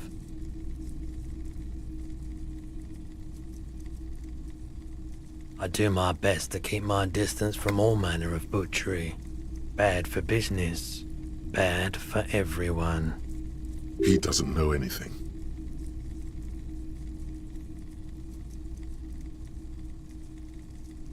The pawnbroker's gaze is already fixed on the dancing colors. Let me have a look.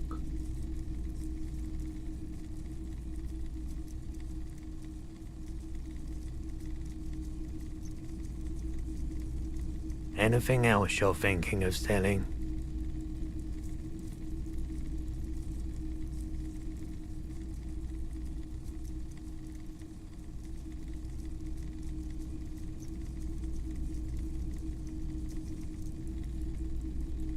Another time, perhaps.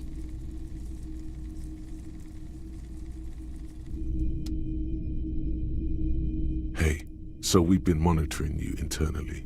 And now we know your Copo type.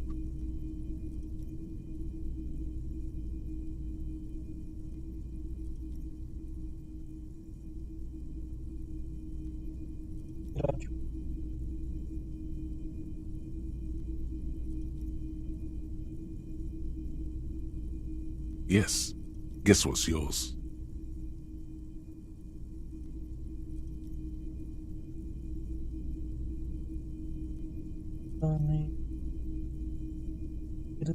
That is only a ludicrous daydream. Guess again. You're the...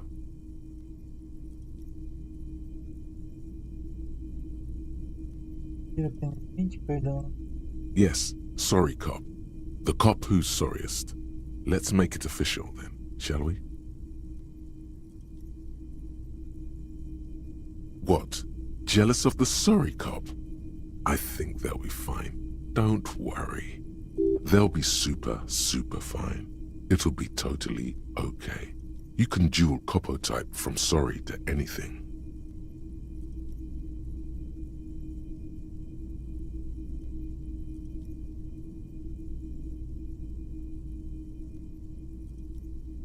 Of course you are. It's okay. See if you can get something out of this, like info, or maybe every time you say you're sorry, you get $1 million. That won't happen.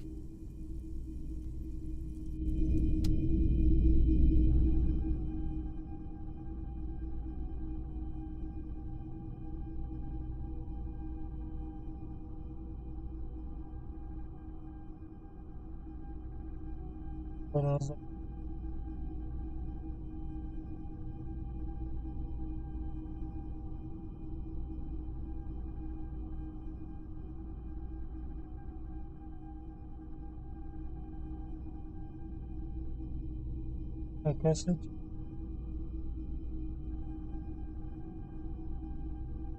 Eu acho que tá. Pode tá.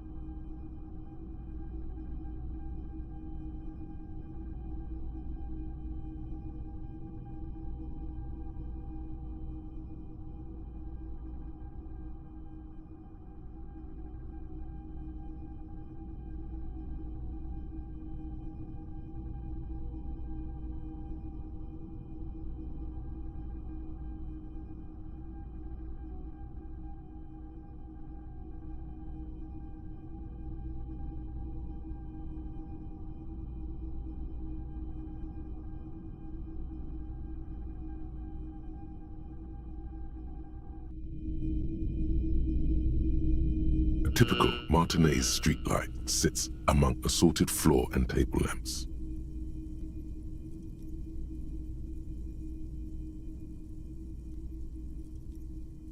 The light pole has been carefully cut, and the wiring has been redone and attached to a standard indoor plug. The light buzzes faintly, but persistently. This would make quite a statement in your living room. Yes, officer.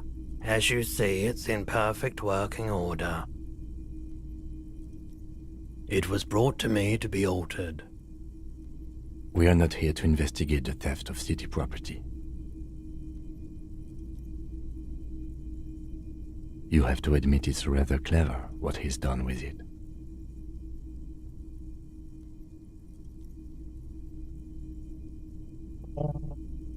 $700 real. A bargain, I dare say.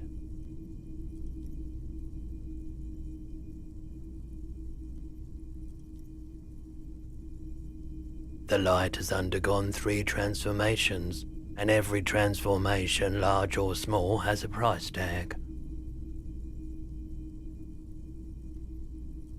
The light has been removed and rewired. That's 2 transformations. But what about the third?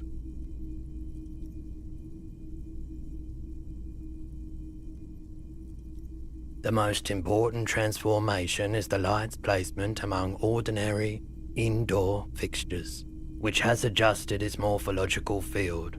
The light became suitable for use inside the home just a few days ago. Okay, that checks out.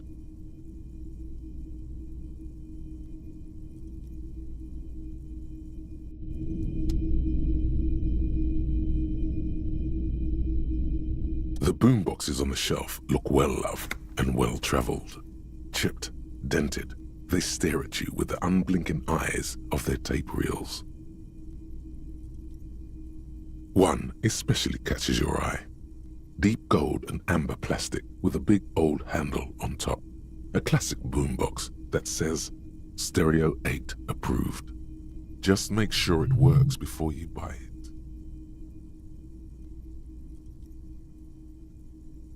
Is the Harman Welsh W2, made in Vespa, designed in Seoul, plays all reel-to-reel formats, 2mm, 8mm, 12mm. It's even got a little radio in there. It'll set you back 12 real.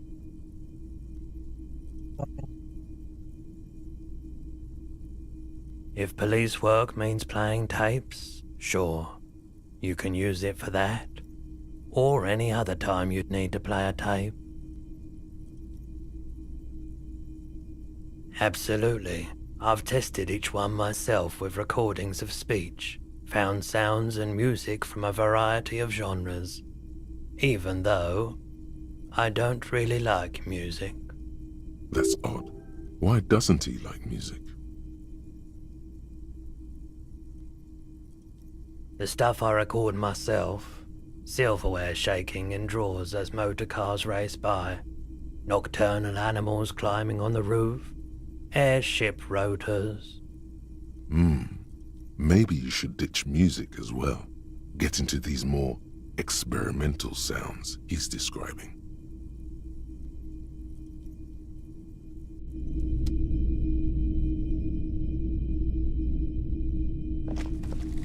You see rows of toy soldiers guarding the rest of the trinkets displayed on the table.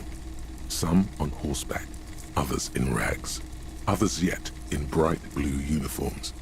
All are stern and unyielding in their duty. Big men on big horses, clad in lamella armor and carrying flintlocks, the kind that would mow down a line of enemy soldiers in the blink of an eye.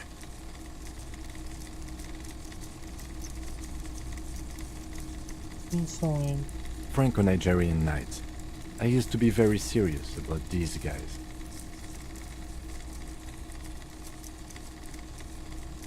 They're not all blue.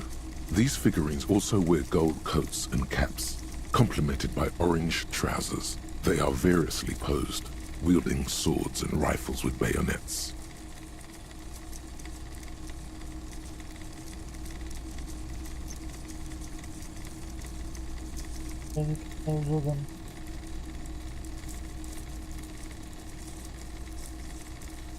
This is what the loyalists looked like, yes, at first. Then they wised up and got camouflage.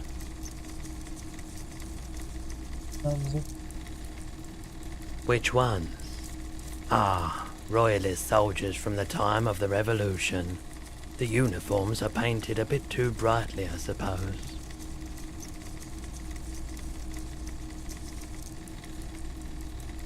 This set of soldiers isn't meant to look impressive.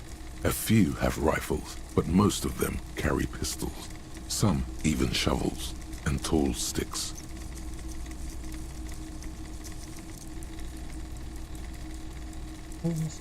You're probably talking about the revolutionaries, yes? Yes, they are soldiers, revolutionary soldiers. I think their poverty has been exaggerated for effect. When you place them next to the royalists, it doesn't seem like they could possibly win.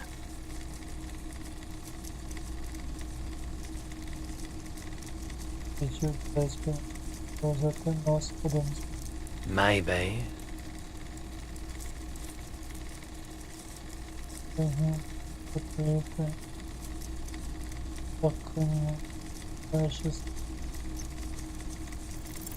Why? What's this? A headless man riding a horse? A headless man wearing futuristic tracksuit trousers that say found.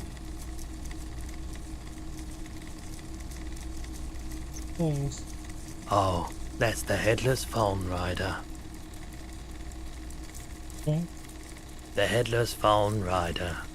It's an urban legend about a man who rides the streets of Revachol sporting a fawn tracksuit. As you see, he's missing his head. 50 cents. Bargain price. I'll throw in the tiny cap too. I think he's looking for it, or something. That part of the story has many interpretations. He lost his cap when he lost his head. Perhaps he's looking for the head.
Evening, officers.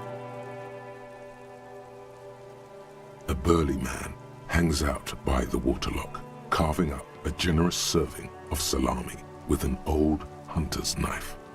His eyes are fixed on a man stranded on the other side of the waterlock and on an enormous billboard that has fallen down into the canal between them.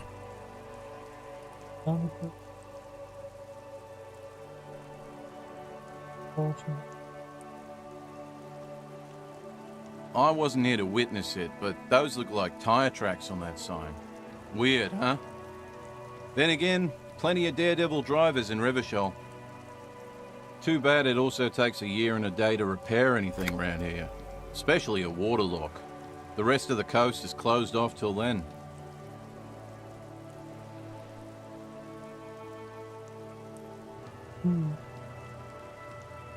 Well, there's the fishing village, an abandoned fish market, a bizarro church. Not much use to the congregation, though. There always seems to be something wrong with it. Yeah, not really much else. Just bombed out ruins.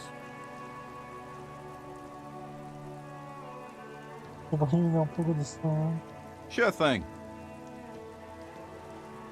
Want some too, officer? Why not?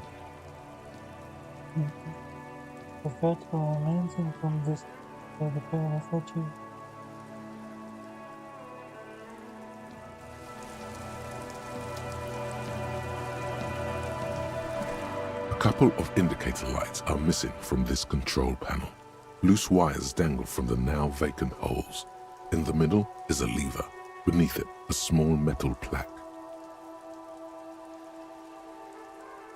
This panel usually closes the waterlock, turning it into a bridge that lets you cross the canal.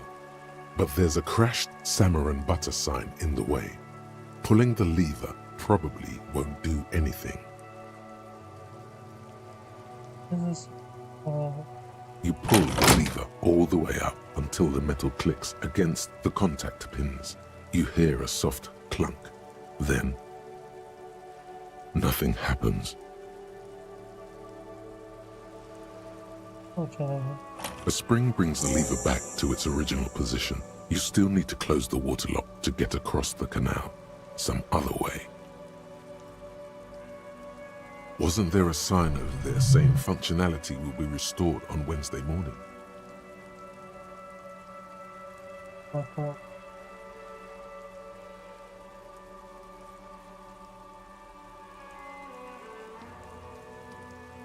You pull the lever all the way up until the metal clicks against the contact pin.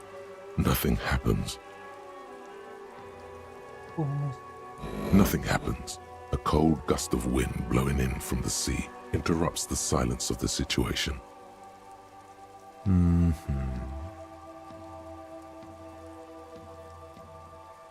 A spring brings the lever back to its original position. You still need to close the water. Wasn't there a sign over there saying function?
God.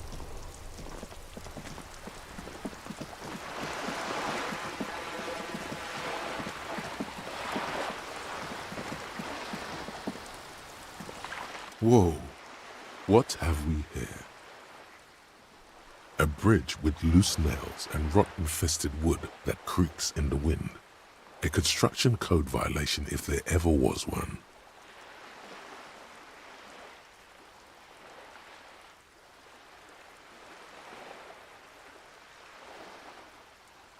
Guess so. Just be careful out there. One false step could cost you dearly.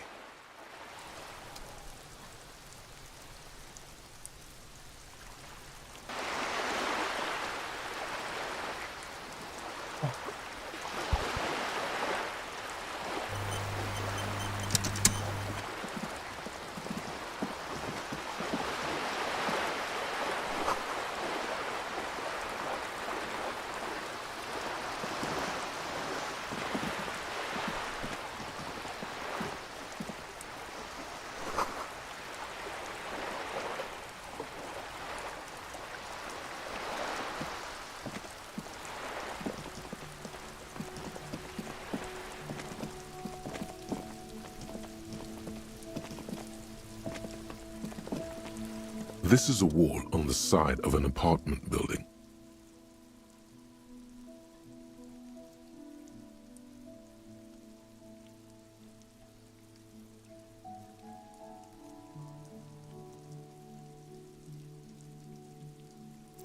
You have no clue. It's just so many walls all over Martinez, weather-worn, cracked, their paint peeling.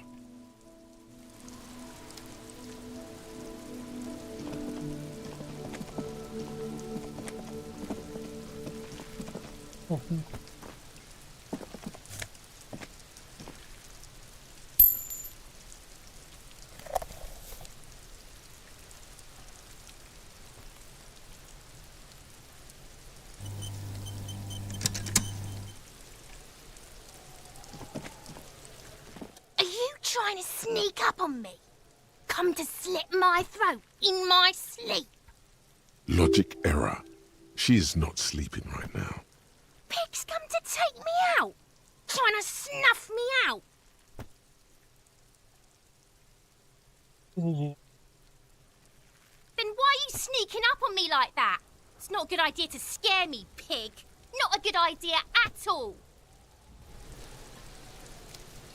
Trying to sneak up on me again.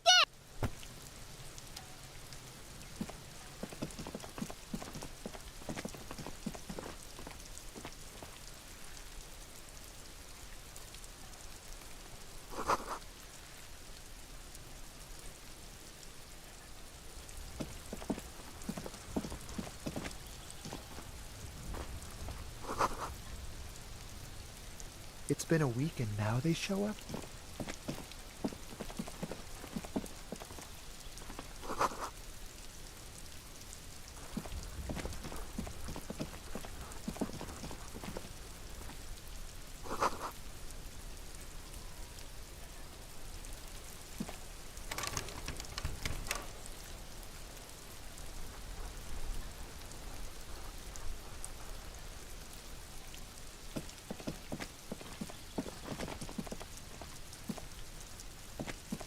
There must be another way into the building. A quiet smoke.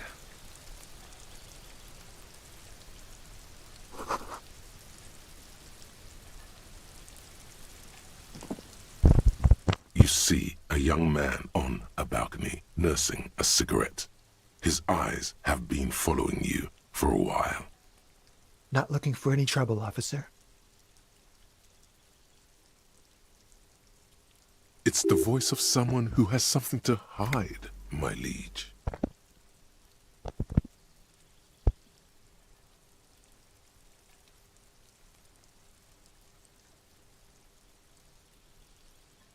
I don't want to be seen talking to the gendarmerie if that's okay. I just want to finish my cigarette. It's the god of cigarettes and youth. Ask him if he's got anything to spare. Don't let him go. This could be your witness. The balcony has a great view of the whole thing.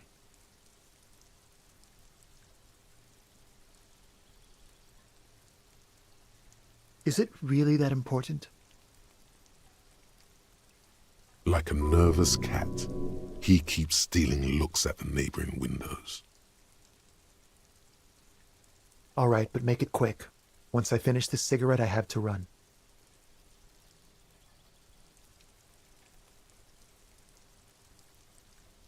My name? My name is Martin Martinez. That's definitely not his real name.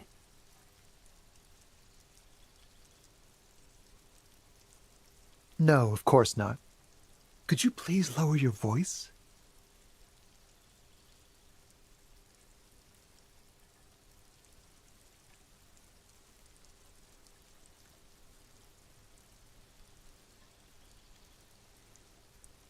I'd even go so far as to say that the view is a little too good, my dear gendarme. Do you have an estimate of when the body will be taken away? We will remove the body as soon as possible. Now tell us, where were you last Sunday? Oh. You already asked me that, didn't you? Wait, is someone else investigating the lynching?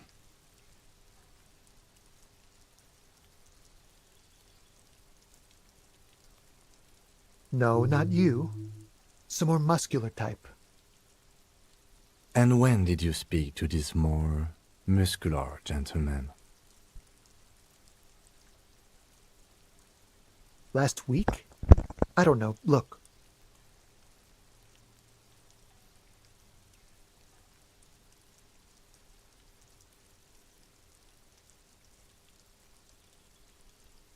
It'll take more than rain to bring this place back to life. You didn't answer the question. What were you doing last Sunday? I had a friend over. It was my Sunday friend. A Sunday friend? How intriguing.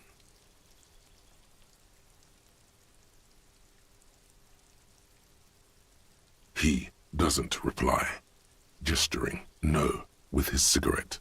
Under the dull and darkening sky, the neighboring windows stand silent.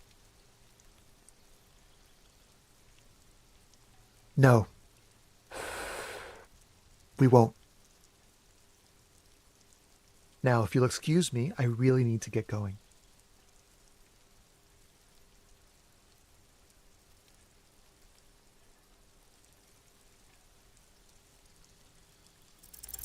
Time to bring out your secret charm. Tears and begging. Show him your emotional side. Throw yourself before his very feet like a dog.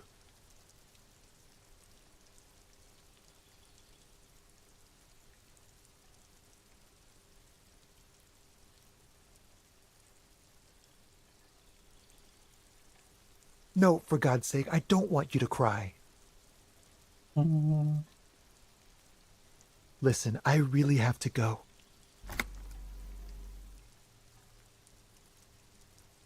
Ah, there it goes. Wasted. You would have gotten at least a few good drags out of it. Good luck with the investigation.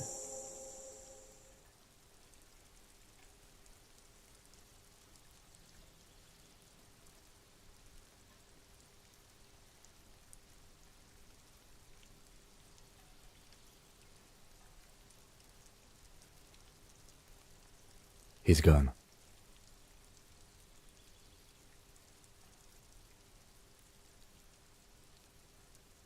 No point in running. Tenements like these often have multiple exits. If he doesn't want to talk to us, then he'll know how to hide himself.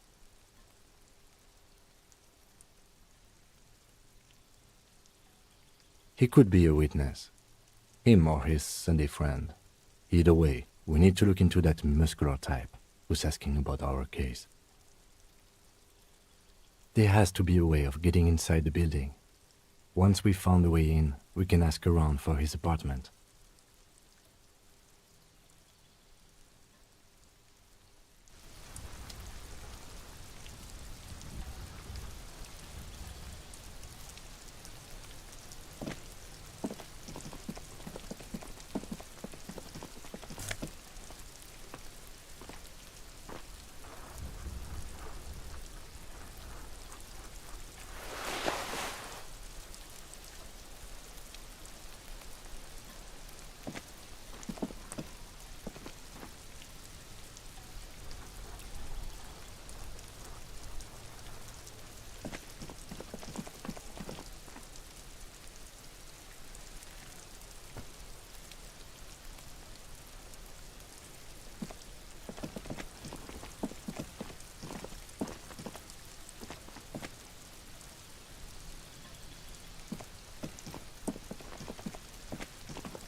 Olha.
Hey, up here, piggo.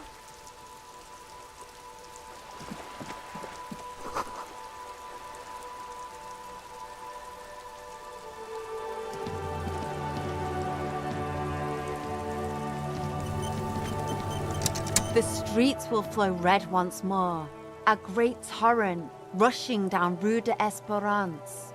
You wait and see. The streets will not flow red with anything. Who are you? I'm Cindy the fucking Skull. What else do you want to know? Date of birth, blood type, the last time I was tested for Hep C.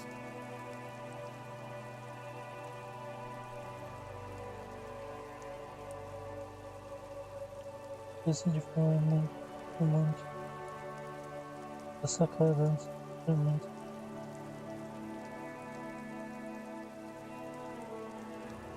Você sabe de muita coisa?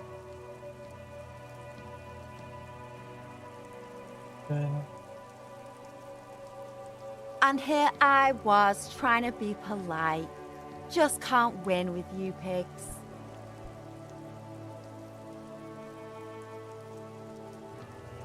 A brush, an artist. The red splatter is urban expressionism.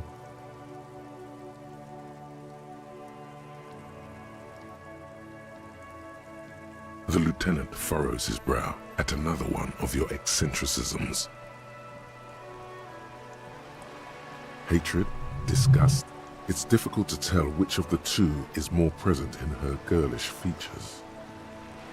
The woman on the boat does not notice her staring. That is on her. Someone's got to keep an eye on her. Ozon is an archipelago 2 days' travel away from Revachol. Its moneyed residents, used to posh restaurants and upscale boutiques, rarely have reason to visit Martinez. Probably the Wild Pines rep. We should talk to her. She's a professional negotiator, though. I have the feeling she will be very cooperative while telling us nothing.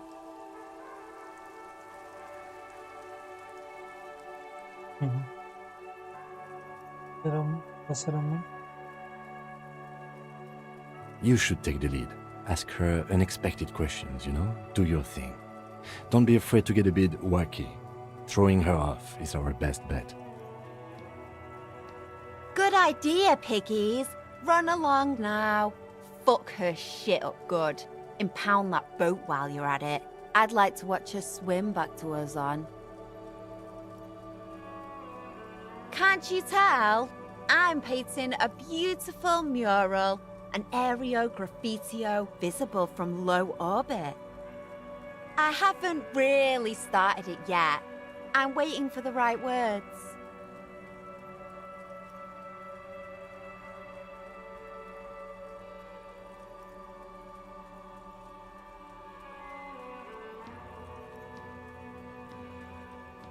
Have you ever tried your hand at graffitio?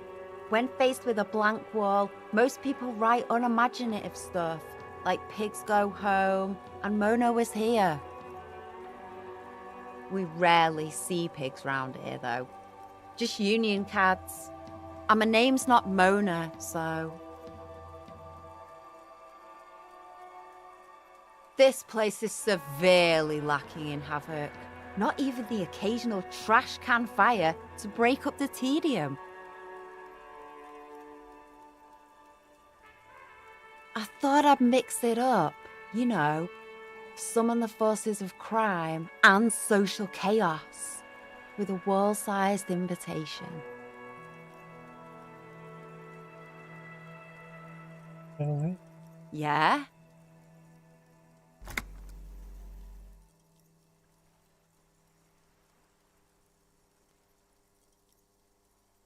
Thanks. I'm sure the inspiration will come to me now that I have an official RCM stamp of approval. She means the opposite. I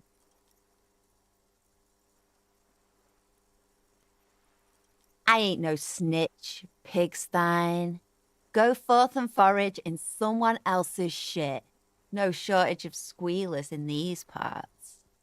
Actually, there is a shortage of people who talk to us in a normal, calm, informative manner. We weren't put on this earth to make your life pleasant, fucko.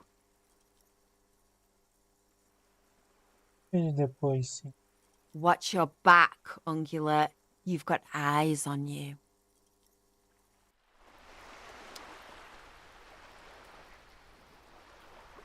We should think about calling it a day, maybe. The nights are still miserably cold this time of year. Okay. A cadeira. You should take care of that, then. Let's talk to him anyway. An officer of the RCM shouldn't be sleeping in the street. We'll figure something out.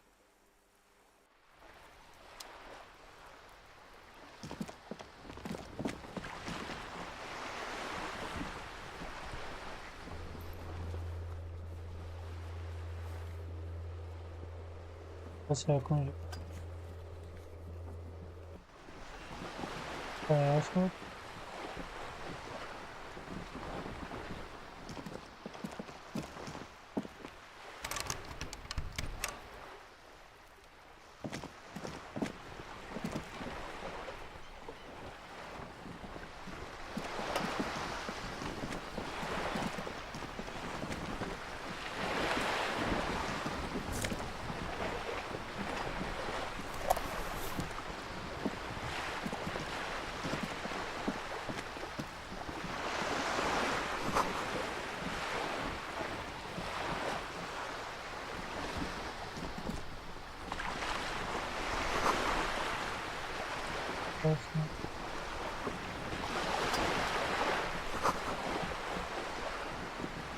Tudo bem.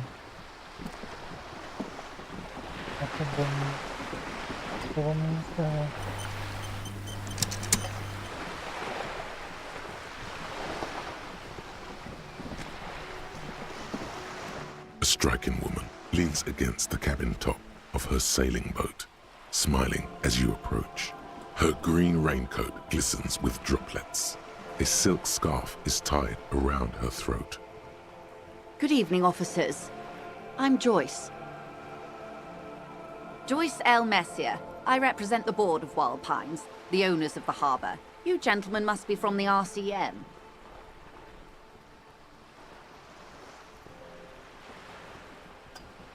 Joyce L. Well, okay. Beaton, my maiden name.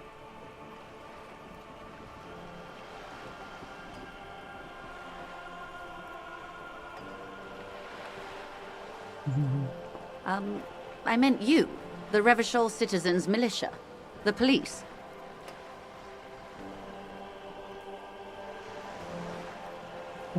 Nothing, honestly. I've said it to every drunk in town, and you're the first one who's responded.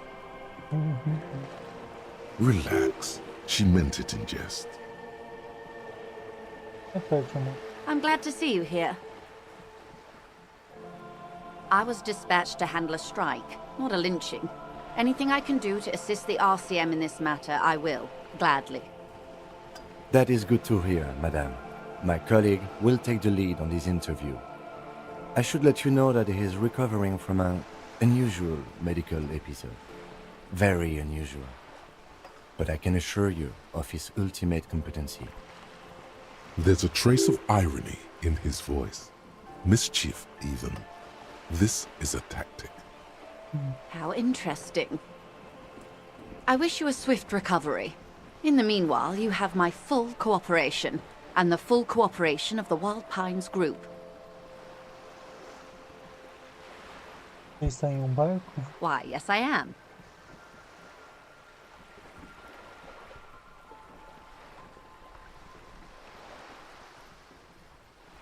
But... Of course there are. We're on an archipelago. How else are you supposed to get around?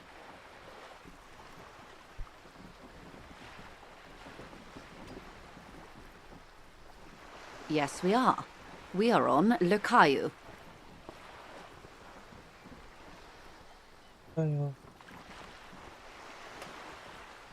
We are. And the city of Revachol is on the island of Le Caillou. I haven't seen anyone else drive a souped-up Capri Kenema motor carriage either. Actually, that motor carriage has been specially issued to serve as a patrol and pursuit vehicle. It's for crossing long distances in the greater Revachol industrial harbor. It's not a toy. Neither is this. A toy, I mean. It's a machine for crossing long distances in the Bay of Revachol, between the city and the islands. You need to make this lady admit she's only riding around on this boat because she's rich.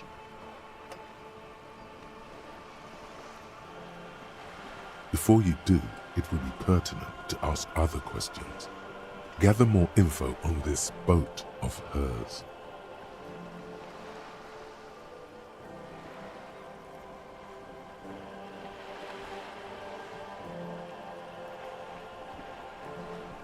Oh my, the E word. You mean to say that it's a symbol of conspicuous consumption? That I'm a member of the ruling class?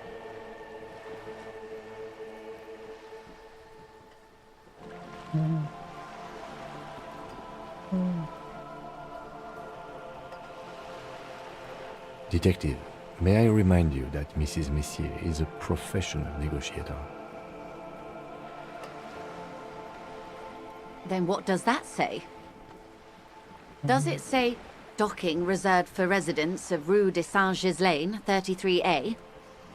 33A? This old proletarian haunt here?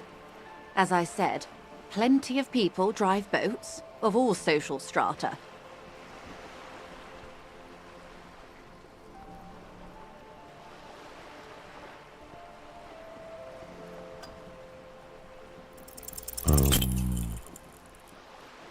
She takes a sip.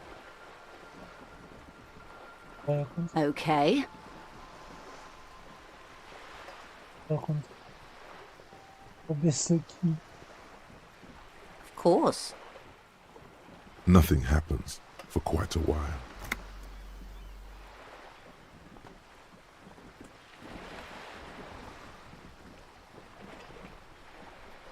As they do. The thoughts happen inside his brain.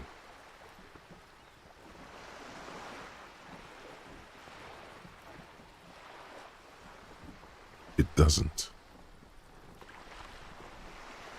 My, it's as if there's a tiny spinner on the side of his head and he's reeling thoughts out. Except he isn't.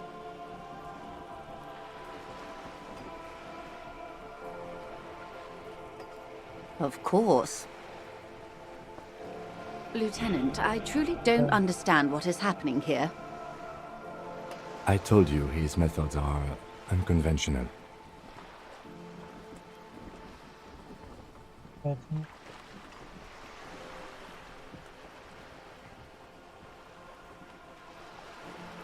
It was quite a while ago, but I think, yes, we were discussing my fast, large, ineluctably middle-class boat.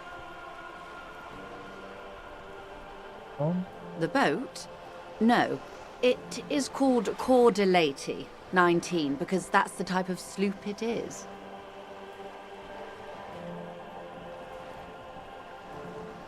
It's a pleasure craft, a 19 pacer. It also happens to be rated for Category 1 racing, though these days I mainly use it for business. What's the name? My sloop? I like it a lot. It's the eel's hips, baby. I'm enjoying this part of the interview. It has so little to do with the murder we're investigating.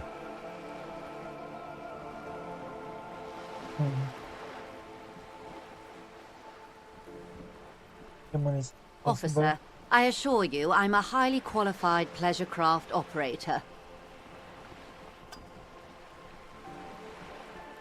The crowns of her teeth are porcelain, white as the boat's hull as she smiles. Qualified pleasure craft operator. So charming. Where's the damn license? I just renewed its safety inspection last month, officers. It is completely seaworthy. In fact, it's taken part in not one, but 2 insulindic regattas. Even finished once. The other time, I would have finished the race were it not for an urgent work matter, much like the one I'm on now. Actually, you don't. The Wayfarer Act specifically denies the RCM the authority to demand anyone's operator license. It's a little-known fact among us law officials. The Wayfarer Act is one of the few pieces of legislation governing human interaction in the Revachol Zone of Control, along with the Emergency Trade and Ailments Acts. It's one of the foundational laws in Revachol, designed to limit the authority of local institutions. Part of it prohibits the RCM from requesting most documents and licenses without permission from a coalition representative. It's a law that keeps Revachol what it is, in limbo.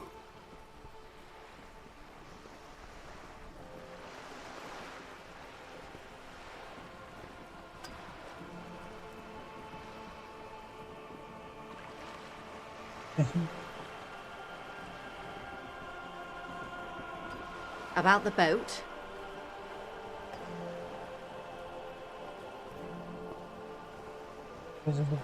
Good.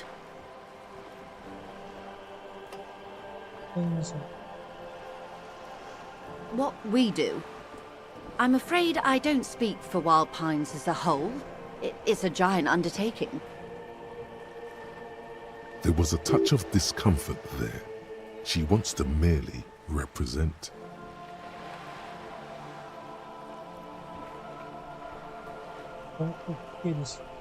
The Pines' core competency is logistics. Container shipping, freight, that sort of thing. See those airships there, blinking? Those are the shipping side of things. And that is the terminal. Another subdivision deals with energy, oil and gas exploration, offshore platforms. The Wild Pines Group is one of the original Revacholian Indo-tribes, companies awarded royal monopolies by the king, the suzerain himself, centuries ago. The king is long gone, but several of the Indo-tribes remain.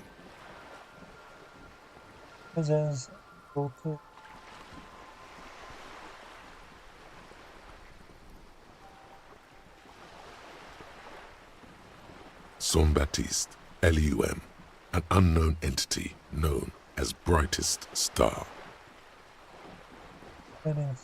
Why, thank you.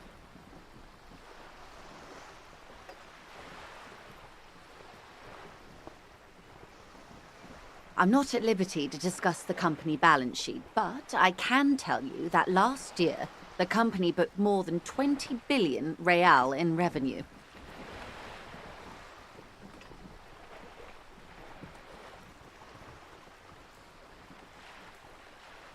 Yes.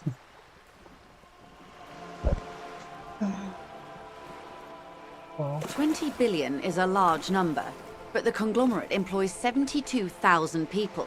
They all need to be paid. Then there are capital improvements, interest payments.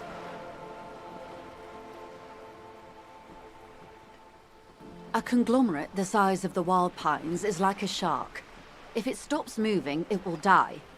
Then what becomes of those 72,000 families? It's a tremendous responsibility.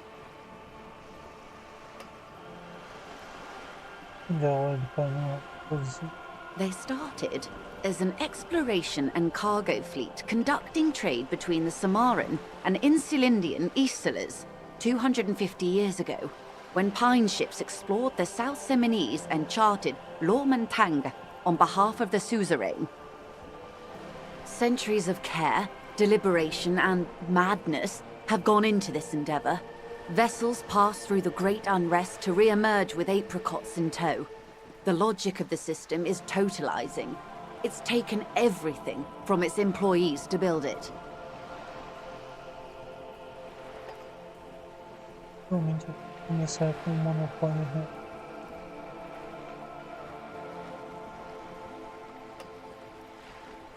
You know more than you let on. Certainly it helped, but most of the original Indo tribes have failed, or been absorbed. To survive, Wild Pines had to grow and adapt. No suzerain did that.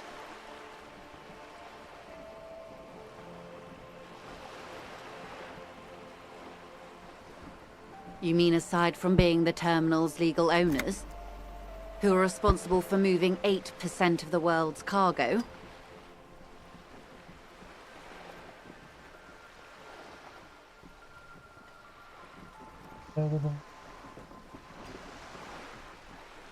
There are no minor cogs in the system. Each terminal must be accounted for, lest the entire system break. Every hiccup in such a system means thousands lose their jobs, the world over. I'm here to assure that doesn't happen.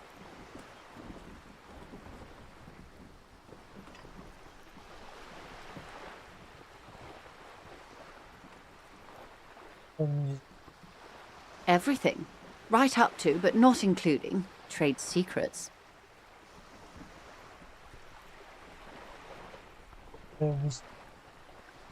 First, you'd have to repeal the Emergencies Act of Trade in Aliments. That gives me the right to silence.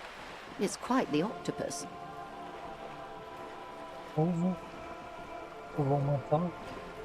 Good luck is only kept in place by the vested interests of half the civilized world, including your own.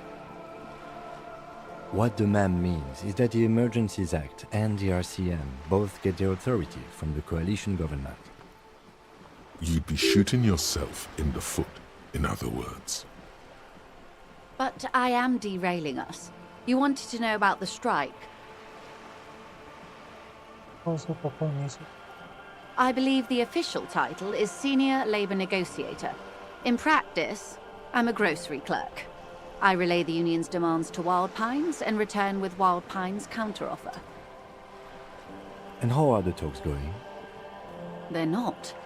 That's the problem. The union stopped all negotiations a week ago, after that awful lynching took place.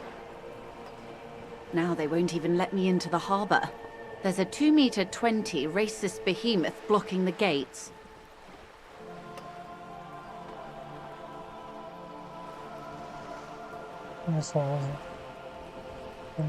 Let's say I was not making the kind of progress I'd hoped for when I first arrived. And when did you first arrive? I arrived 3 weeks ago. Yes, in the middle of February. The bay was still partially frozen then. I prefer to do these things on site, like the RCM. But the strike began in December. I wasn't the original negotiator here. I took over after Mr. Gaumont hit a wall with Mr. Clare, the union boss.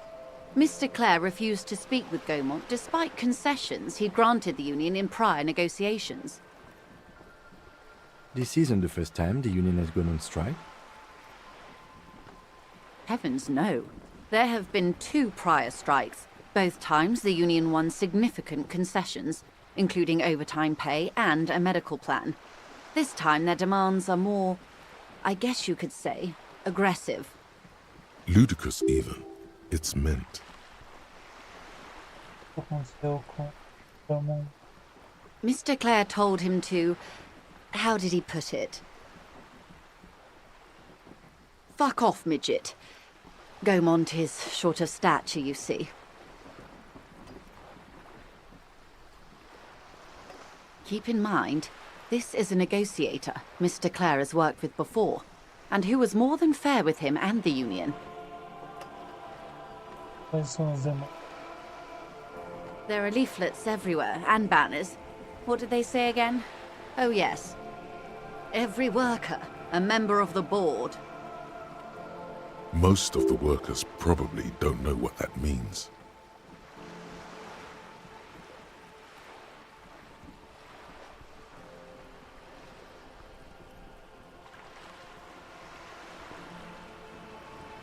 Then you might also like their other slogan.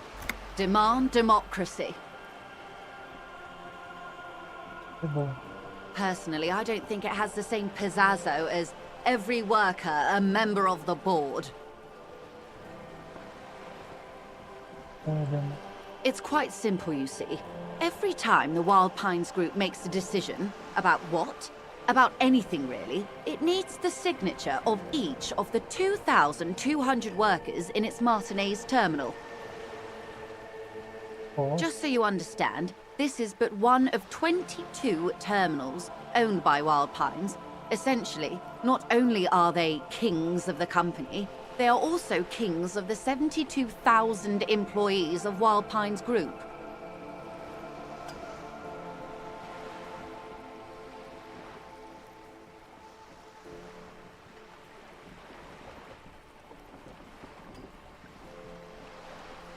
Dessas três opções, né?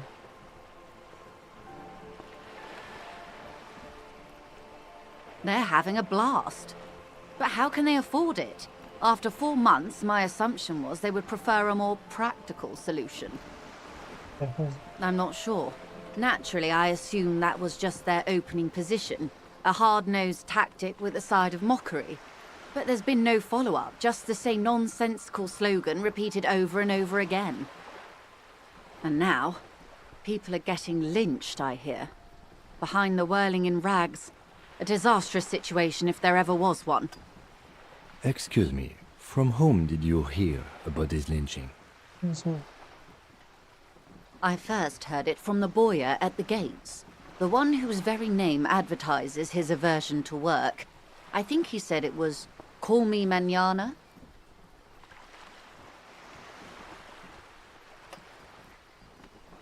This checks out. No, wait. The chief negotiator heard it from a man at the gates. Surely the Wild Pines Group has more effective channels of information. After all, 2,200 people are on strike. This is a big deal for them.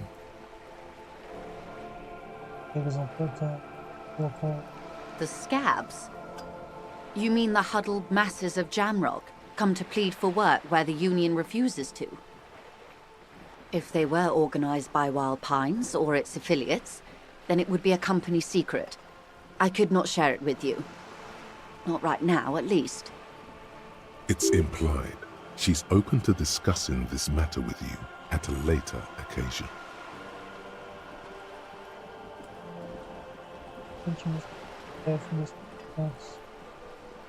Everard Clare is a man of the utmost integrity.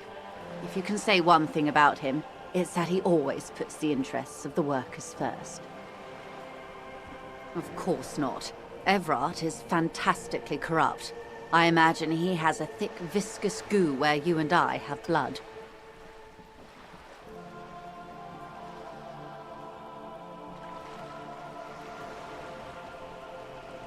He is the most corrupt individual I have ever seen, and I deal with men like him for a living.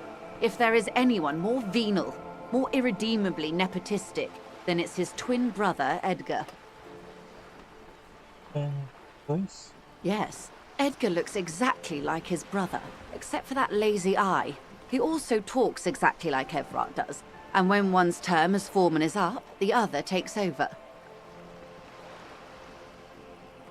It's how they circumvent the term limits, you see, with a funny little switcheroo. While in office, they've embezzled God knows how much of their workers' dues.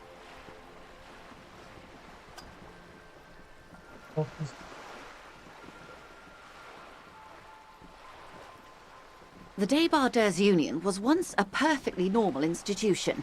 20 years ago, anyway. It must not have been easy to establish under the Emergency Act, but they did it. I can respect that. Organised labour at its best, as they say. Then something happened in the local chapter elections. The brothers Clare came and transformed it into a... how do you say? A mob. The Débardeurs are a crime syndicate. Sad as it may be, I suspect we'll be forced to cooperate with them.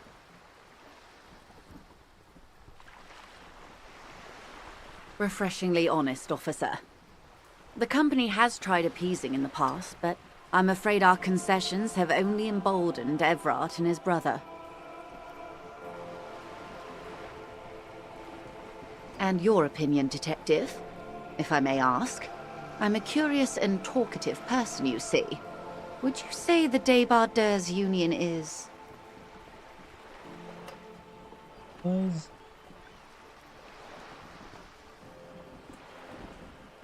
Why do you think so? What she calls corruption is simply an aesthetic category.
Point taken. But enough about Everard. What else can I do for you?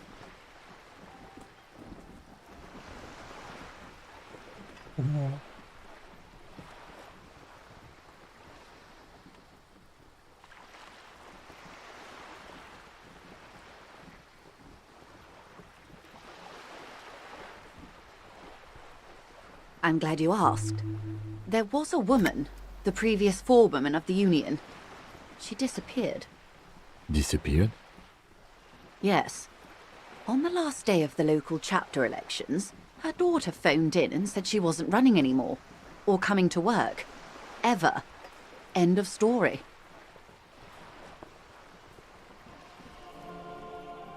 Downright haunting, if you ask me. The Wild Pines suspected foul play, but what could they do? It was a union matter. The point of the presentation is, these kinds of things happen around the Clares. Watch out when you're dealing with him. Thank you for your concern, ma'am. We'll be just fine.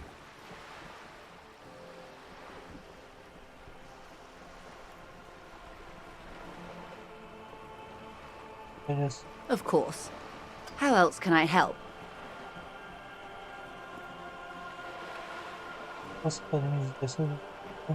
Quite a few things, I'm afraid. The information I'm to share with you includes sensitive trade secrets. For the sake of my employer, I have to ask for your names and badge numbers. Ah, eu sei, meu disco. Ah, já.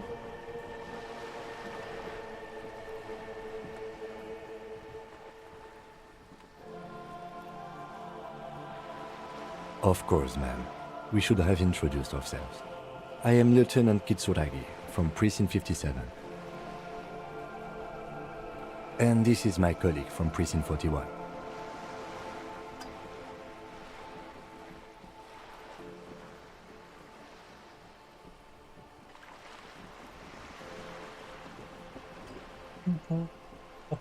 He looks at you expectantly. Then it dawns on him. How curious. Why is that, Detective? Lembra quando meu parceiro disse que eu recebi um profundidade médica?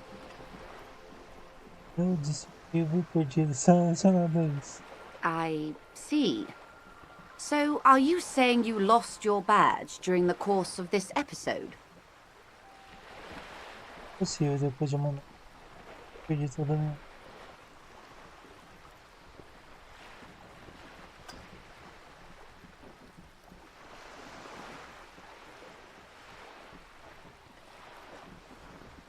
Oh dear.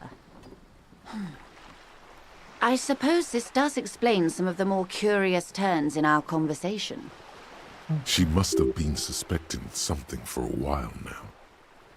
As I said, ma'am, his technique may be very unconventional, but he is an officer of the RCM. Of course, I sympathize, but I'm afraid I simply can't share anything more until I've seen that badge. She's a professional negotiator. She should be open to some sort of mutually beneficial arrangement.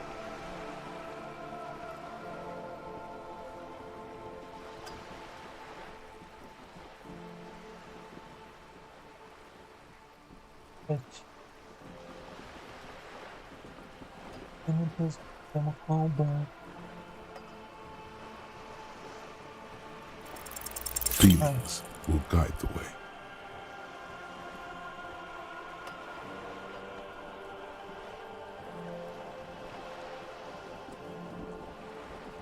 I assure you, it is no small matter for me either. We all share the responsibility for disarming this situation. I hope you have a badge for me as soon as possible.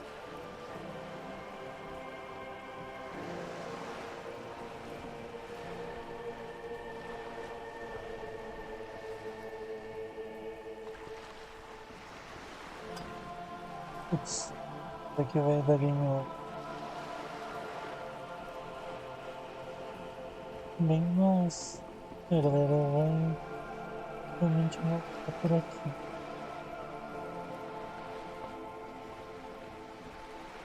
Trust me, officer, I am fully committed to resolving this impasse.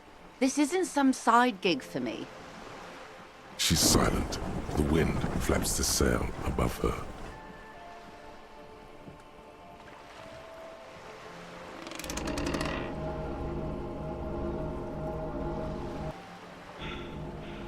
Officer.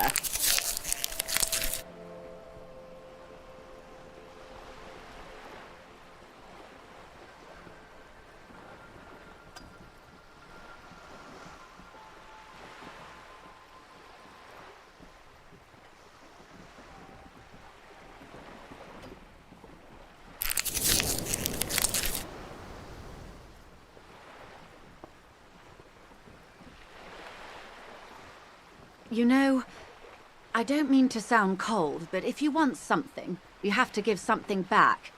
More than just guilt. You're doing it. Despite your own best efforts, you're still getting in. Somehow. I'll be frank with you. If I'm going to break protocol, I need to be able to justify it to my superiors. They're going to want to see something tangible. The Union is conducting drug trade out of the harbour. It's an open secret in Martinez. Surely it must not come as a complete surprise to the RCM either. Perhaps it's time to look into it. Or you can find your badge, which honestly seems like a lost cause. Detective, a word in private before we continue.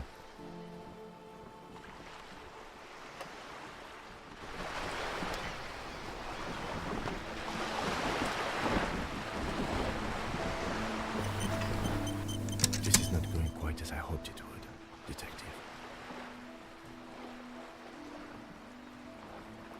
Honestly, I was expecting you to use your unorthodox technique to keep her off balance, and not volunteer us to be her henchmen.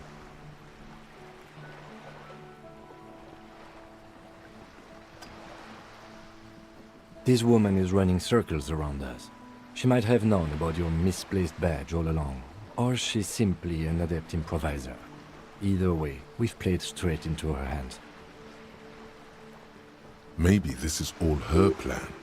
She might have heard about you.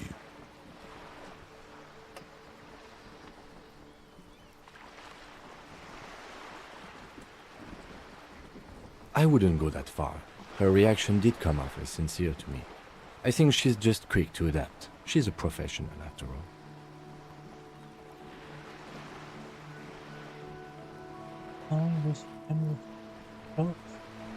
No. If there is reasonable suspicion, we must investigate. Otherwise, she could claim we are siding with the Union, or that we are on their take. We'd never hear the end of it. What I propose is, we ask her, then we investigate, briefly. But do not share the outcome of this investigation with her. We tell her it's done and demand for her information on the lynching.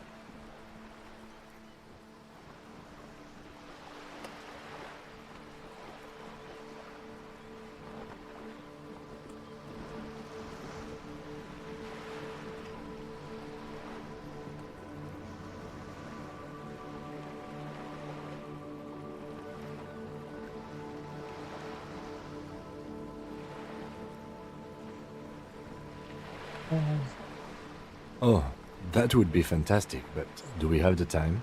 The world is large and your badge is 8 by 6 centimeters.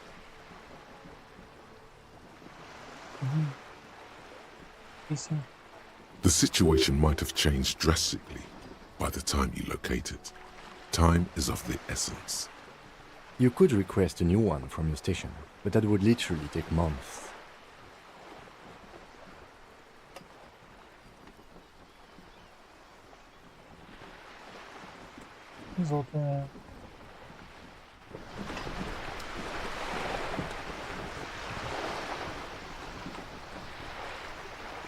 You're back.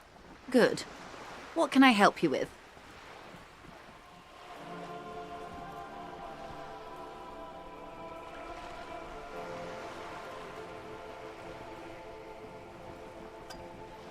It's quite straightforward. Someone is using Terminal B to smuggle raw ingredients from the Samaran Isola into Revachol with the Union's blessing. Wild Pines has suspected it for years. Ingredients for what, ma'am? Meth and dextroamphetamine, GBL, and various synthetic psychedelics. Honestly, it might be quicker to say what you can't make from the stuff.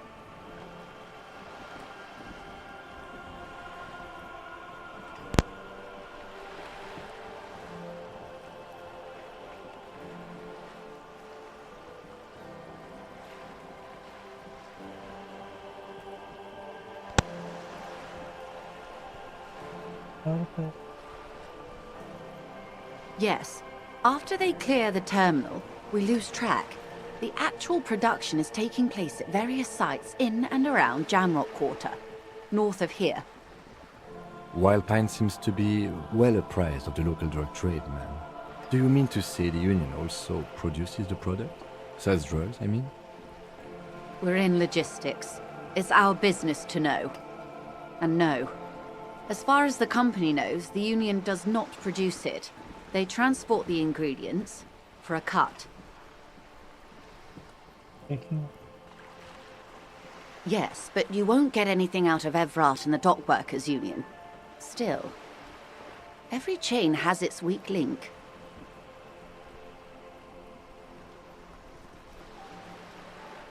The handoff. The motor lorries at the roundabout.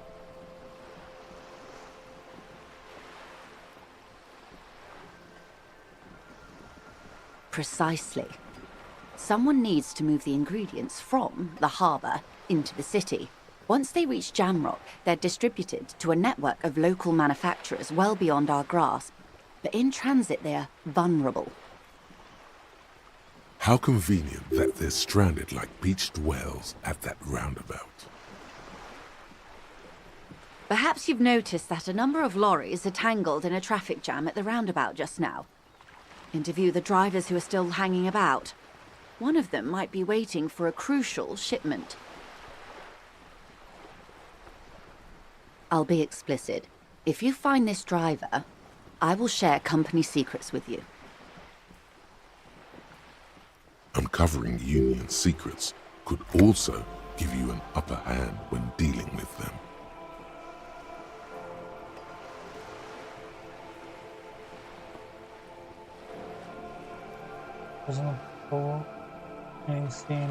We did, on more than one occasion. Apparently, there's some sort of inter-precinct disagreement about whose jurisdiction this area falls under. We know the company has launched its own probe into the Union's alleged involvement. We also know it's come up empty. It's not just the RCN. No one's been able to find any hard evidence. Well, here's your chance, officers.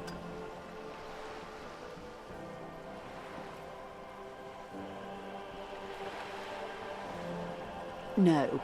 We asked East Motor Track to raise the drawbridge. The road company is a partner of one of our subsidiaries. However, this is a limited time opportunity. Once the complaint has been processed by the Trade Committee, they'll have no choice but to lower the drawbridge, and the operation will continue.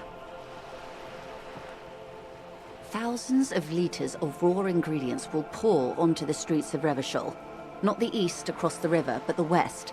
The vulnerable, the weary. Well, at least this solves one mystery. What is that, Lieutenant? Why I had to call East Motor Track and beg them to open a drawbridge for me. I'd wondered since I first drove in, on my motor carriage. I am sorry for the inconvenience, Lieutenant Kitsuragi, but we need them trapped here. This is a unique opportunity. I'm sure you understand. How do you think they're financing this strike? There are thousands of unpaid dock workers going strong for the 4th month straight. There was a shakedown of local businesses preceding the strike. Many were squeezed to bankruptcy to fund it. With all due respect to these desert cacti, the contents of a few cash registers cannot provide for 2,000 men. The local businesses can scarcely provide for themselves. Precisely. Smuggled out of that very gate at night, most likely, then loaded onto lorries and driven to Jamrock. You simply need to find one driver who will open up to you.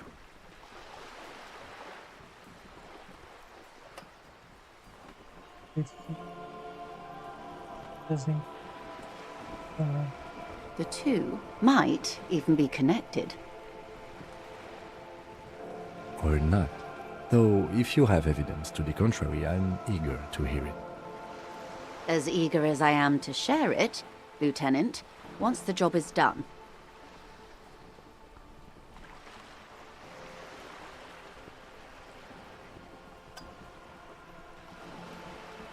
Yes?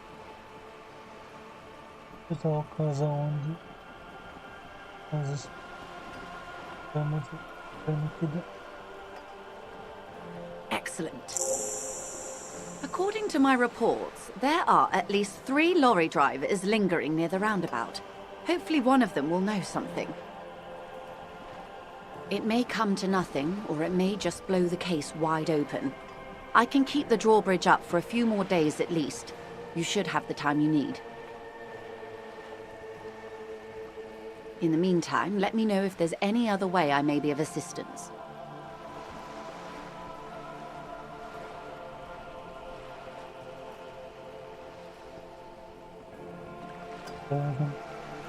Is what you want to say, but it isn't that easy, is it? Look at that lady. Take a gander. Squint your eyes, bub. A well-kempt, yet tastefully short bob of dark hair. Despite the first hints of grey, she's elected to keep it au naturel, shaped into a permanent wave, late 40s style. While dull orange pearls hang from her earlobes, red from the cold, her light green eyes scan you, full of knowledge and worry, wealth and all its possibilities. These are the kind eyes of the rich man that seem to say everything is possible.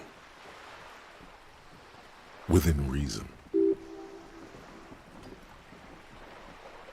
Now look at you, you misery-clad simian, barely able to tie your own laces.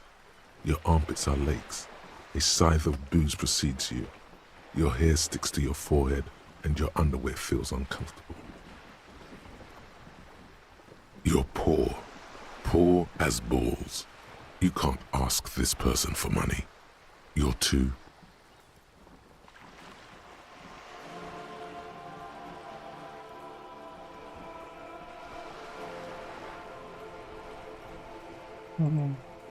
You think your little communism protects you from this feeling? No. The more demeaning it is to grovel at her feet. As I was saying, if there's any way I may be of assistance, please don't hesitate to ask.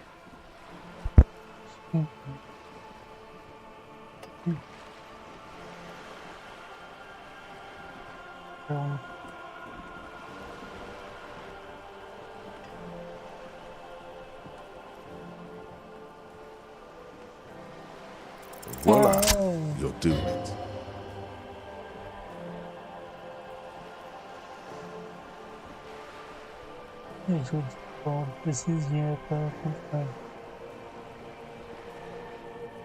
Why, yes, I am rich. How much money do you need? Hopefully not too much. I couldn't bring all of it with me. She's surprisingly nonchalant about this. Could it be that she somehow knows more about your predicament than she's letting on? Eu vou pedir o que eu preciso pra pagar. Eles contam uma coisa só. That's a good sum. Not too small, not fantastically large.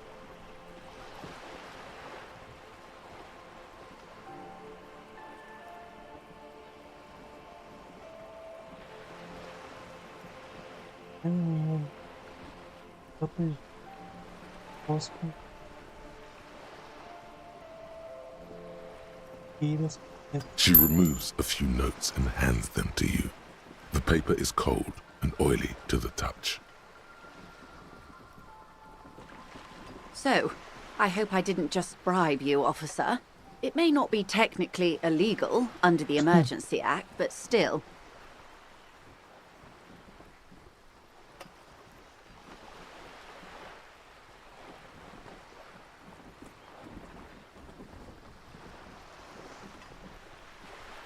Implacável de toda a raça humana, mas apenas me ajudar. Eu tô entre 3 e 4.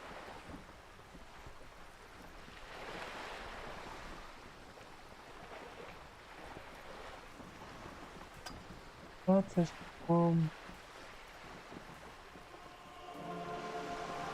Me deu dinheiro.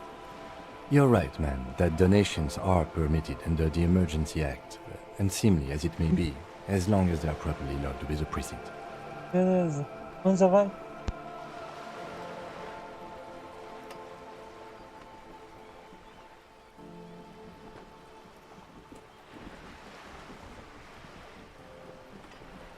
Which he most certainly will do. Now, how else can I help the RCM today, besides supplementing its salaries?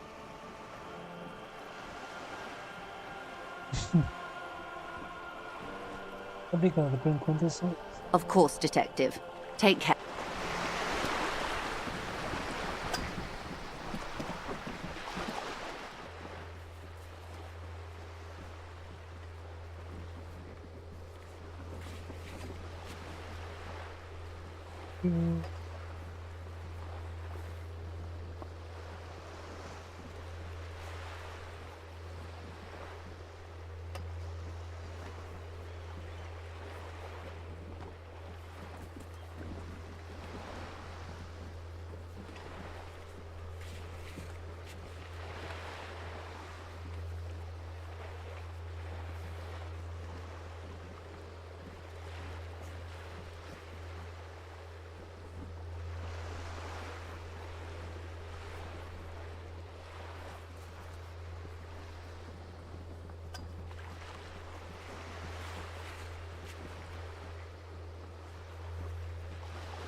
Okay.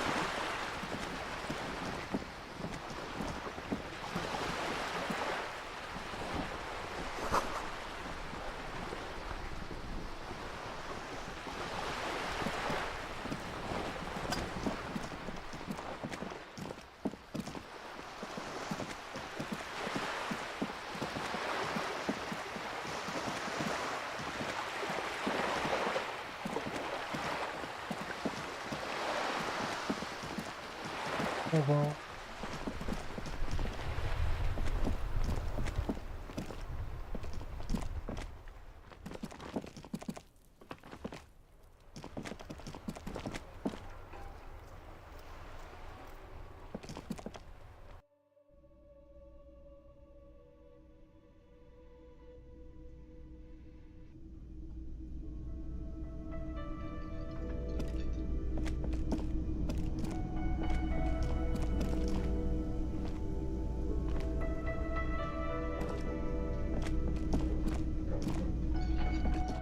Can I help you? Don't you? Yes. Have you got it? Does that arrangement include you paying me what we already agreed you owe me?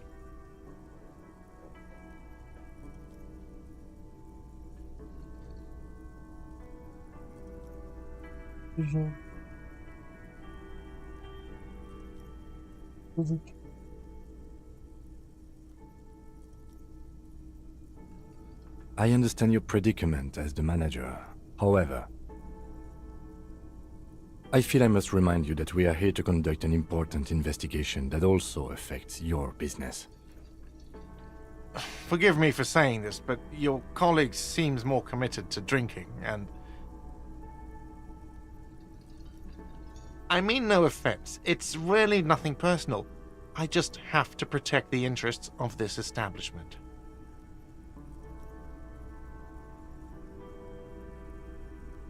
Conversa não vai a lugar nenhum. Not until you bring me the money. Okay. I might have something in my motor carriage we can use when you're done here.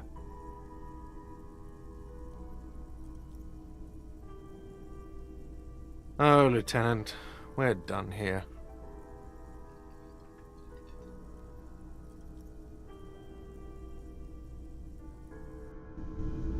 Não, vamos pagar. Eu peguei aquele santo. Can I help you? Yes. Have you got it? Entendi. Well?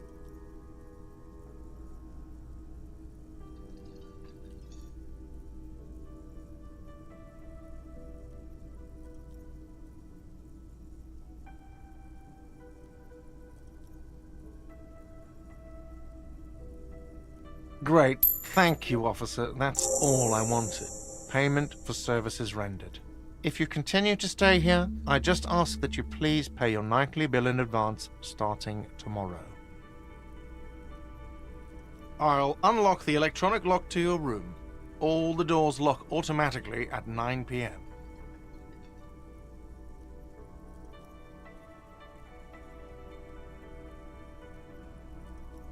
Please pay for each night in advance starting tomorrow. 20 real per night. I'll take a room here too. Of course. Always happy to have officers from the RCM as guests. Anything else I can do for you? Yes.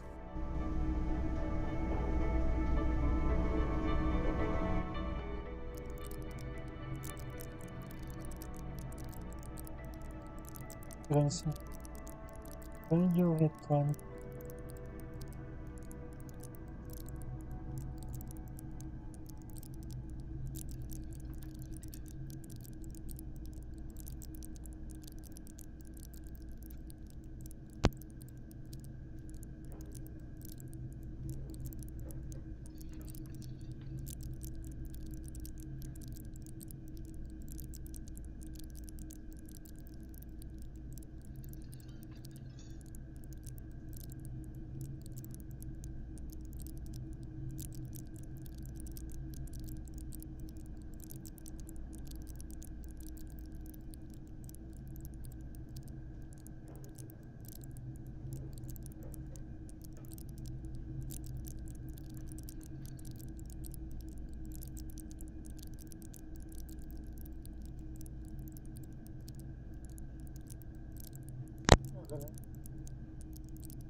Yes?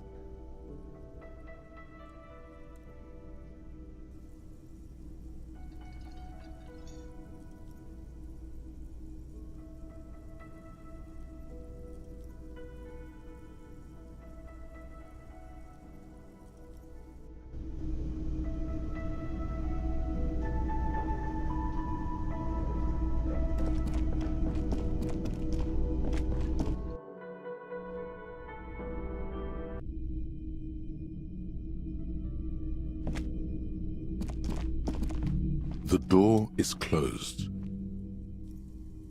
Still nothing. The lieutenant gives you a quick glance.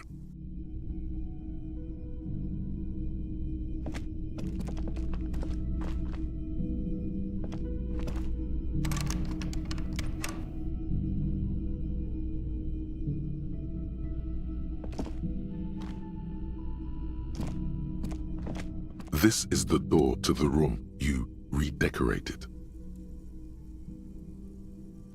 Just a moment. You had some questions earlier, I believe. And besides, we should discuss our progress on the investigation. Let's go out to the balcony.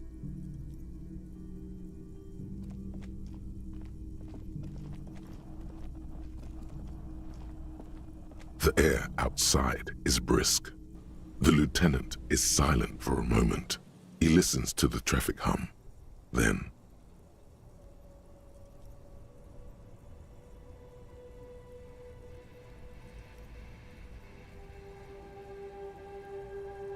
where shall we begin? We should talk about the investigation, first and foremost. But I also remember you wanting to discuss the RCM?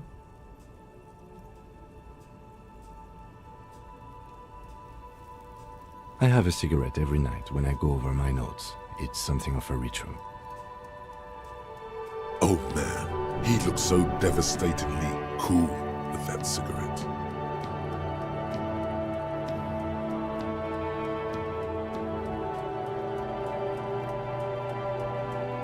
Yes, it's been a long and eventful day.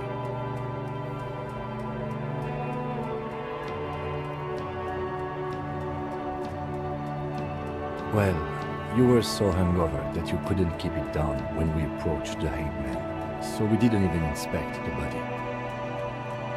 But we performed a thorough search of the premises of the crime scene. That's great.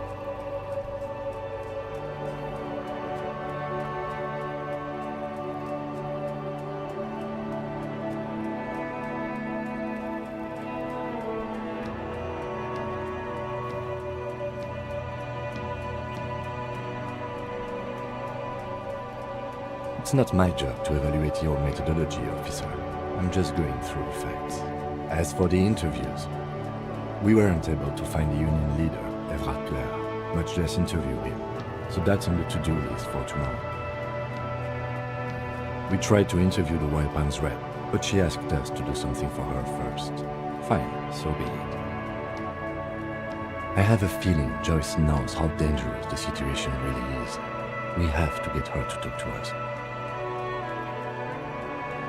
If Kim is emphasizing something this much, it really must be important.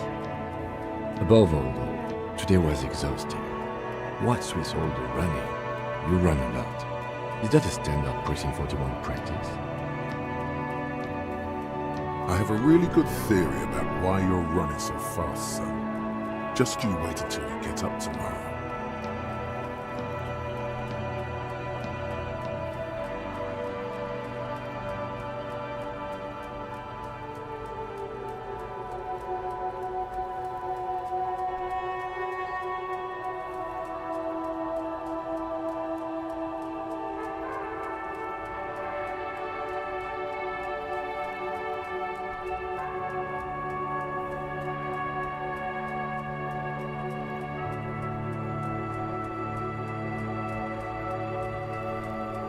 It's impressive, especially for a man your age, and in those hills.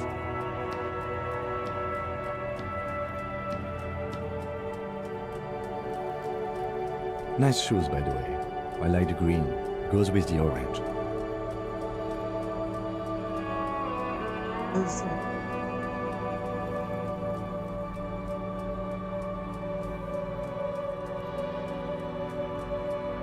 They're quite limited, actually. The power officers of the Revachol Citizens Militia exercise most frequently is imposing fines of up to 1,000 real for offenses, in accordance with an interdepartmental schedule.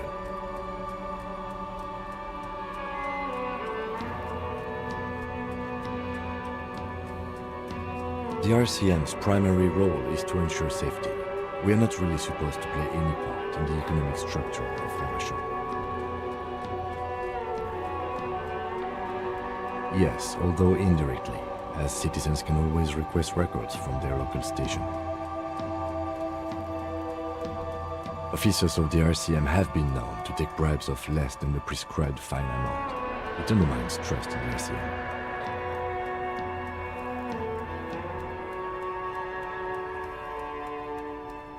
We can arrest people, of course, but rather than bringing someone in directly, it's preferable to serve a station call slip. It prevents confusion and overcrowding.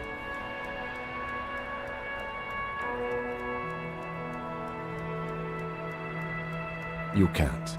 Those who don't show up become fugitives, though, and have fewer legal rights when they are eventually caught. It's about power projection. Thus far, they seem to mostly show up. As you may have gathered from the fact that we are expected to carry a record of our kills, like the one in your watermarks, we are permitted to use whatever force is necessary, and strongly admonished not to abuse that power.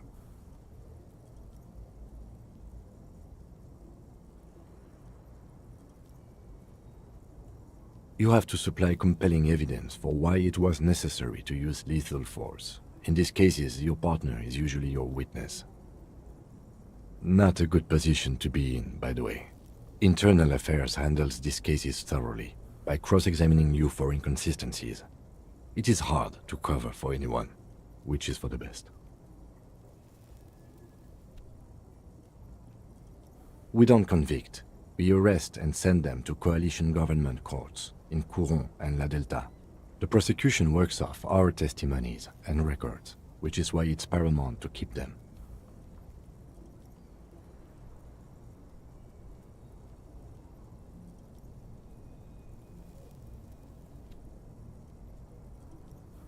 Yes, the international community's mission in Revachol, and the moral intern more broadly.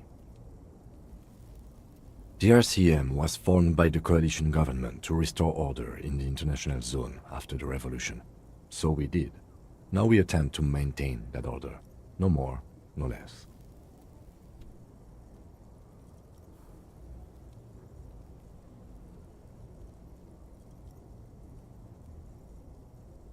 Or perhaps it is better to say we were allowed to form.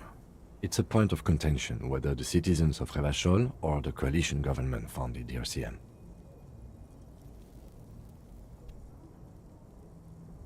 Be sentimental if you like. Either way, the moral intern leases us the right to keep the peace in this city, and they will take it away if we misuse it. Or if they think you do.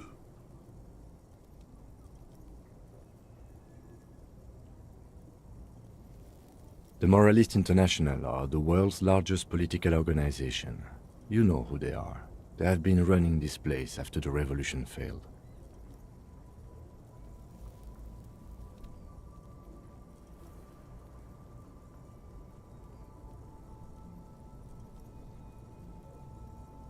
They're a union of center-left and center-right parties across the Real Belt.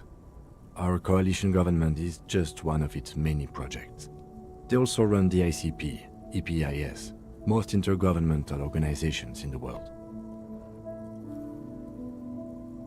What do they believe in?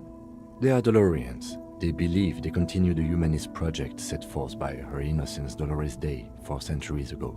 Others say they are just technocrats.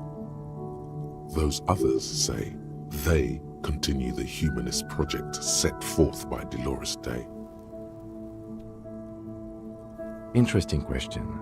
It's a blue forget-me-not. Their motto is love, compassion, self-discipline. I think you can gauge what they want you to think of them from that. Something kind and usual. Something almost self-explanatory. Something even a little feminine, but in a strict manner. A historic figure? The author of the modern age? You will have to look elsewhere for opinions. The subject of humanism is too abstract for me.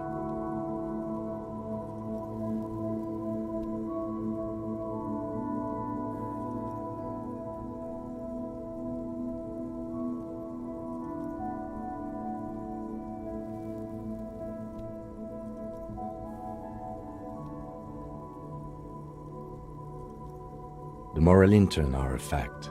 I try not to have opinions on facts until they change. And it doesn't look like that's about to happen.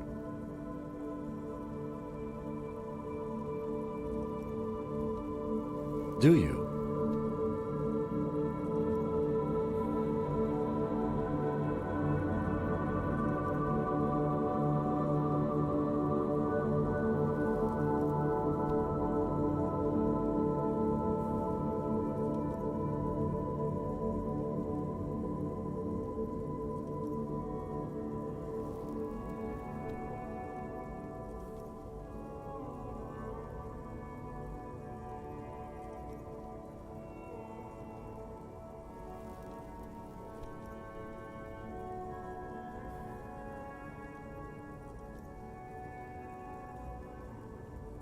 No, we are stooges of the world's biggest bourgeois organization, protecting the people of Revachol. That's the hand we were dealt. Without the MI, we would be common vigilantes.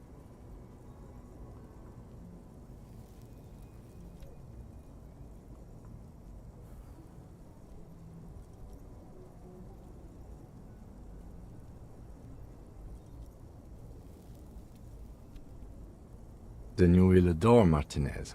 For many of these people, the Union especially, vigilantes is precisely what we are. Personally, I don't enjoy it much.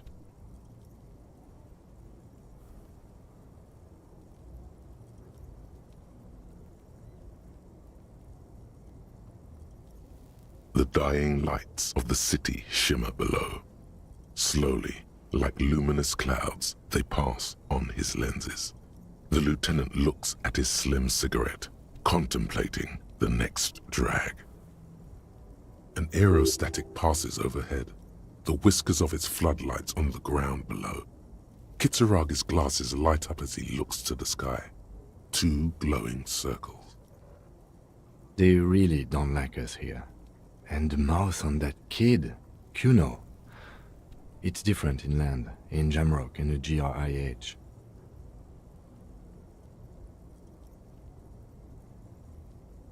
It's our fault for leaving this place to the dogs, to the Union, to the company, not daring to come here more often. This place has fallen between the cracks, the jurisdictions of our two precincts.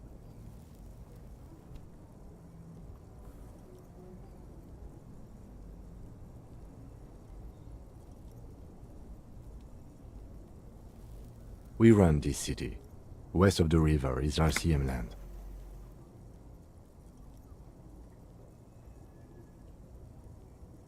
It's incredibly hard. Human beings are... But we are in control, and it's worth it. The organization works, our systems work. If they didn't, the city would disintegrate.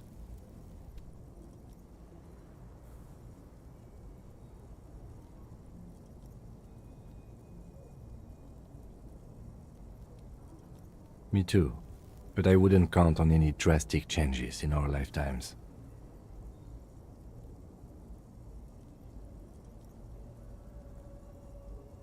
Yeah, it's getting very cold now. Let's go.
A mirror hangs on the bathroom wall. In it, your face, adorned. A mirror hangs on the bathroom wall. In it, your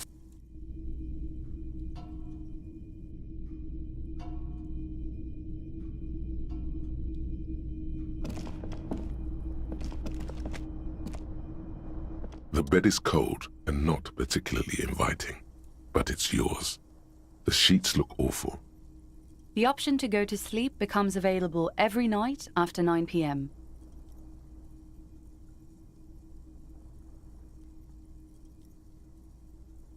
The sheets feel at once coarse and clammy against your skin. The bed sags beneath your weight as you stretch out and finally close your eyes.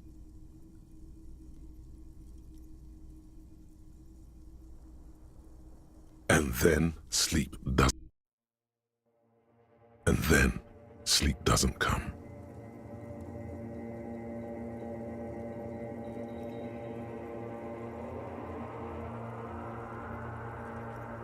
Obviously, you're in bed with your eyes closed, but it's not happening.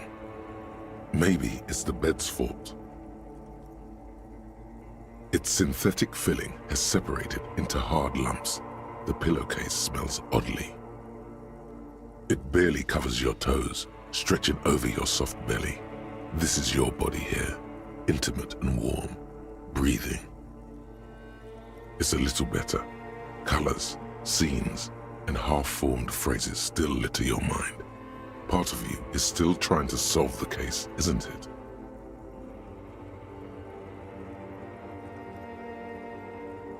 Something to do with, what was it that the lieutenant said? Union? And it's gone again.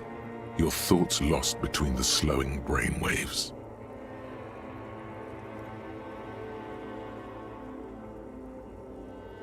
Your breathing steadies.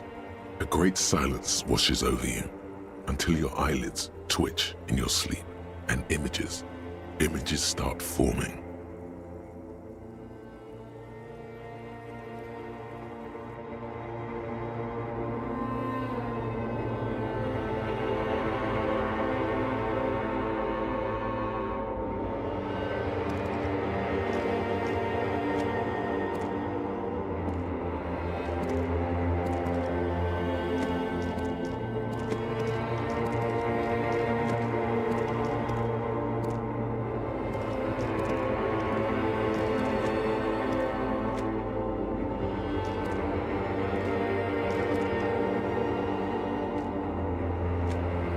Do you remember the scent of your childhood? What it says on the can, Harry. Answer the question.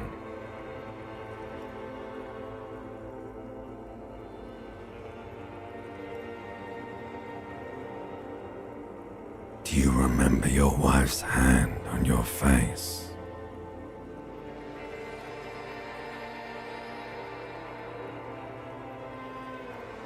You know who I am. I'm the bad day. The one where you ask her, and then later in the streets, wandering. It's the worst day of all time, Harry dear. And it's coming. She will hear about it on the phone. Reality will turn into a grotesque nightmare. This will be the last thing you did to her. Tell me, do you remember the love of your life? Do you remember the warmth of her thighs, between her legs and in her mouth?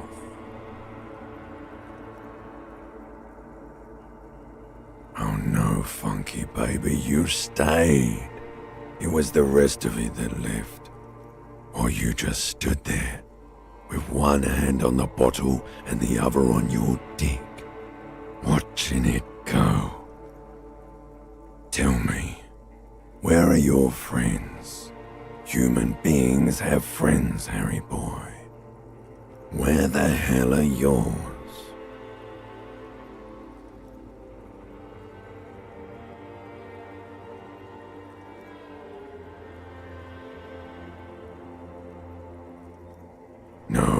It's gone.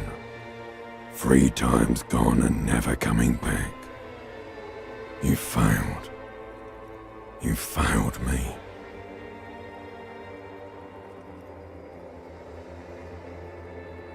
You failed Elysium. Everything, the pale and the useless, on the surface, the outer magnetosphere, burning furious truth. 8,000 years of written history. You really dropped the ball, Harry. 4.6 billion people. And you failed every single one of them. You really fucked up. No, you haven't. You're just sleep talking. And the act is wearing thin, too. The spots on the disco ball fade around you. You'll be back in those cold snakeskins in no time, sweating up the bed. Stinky boy. You're not coming back from shit, thrashing around in that high conductivity state of yours, bumping into things and acting like a clown. Who are you kidding?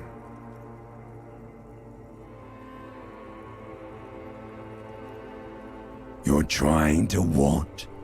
I can't hear you. This is just a word dream now. Jumbled up garbage. The pictures are gone. The bed rises to meet you. A thin, sleep-like state. More glass than velvet, grinding in your head. So something is wrong. Sleep shouldn't be this bad, this dry, this unnourishing. There's something wrong with your thoughts. Some kind of new type of hangover.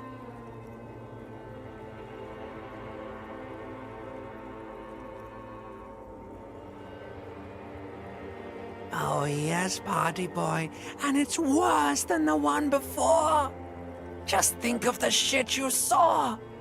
Here it comes too, so soon already. A silent alarm goes off in your head like clockwork, barely let you sleep at all. Time to get those clothes on, Harry.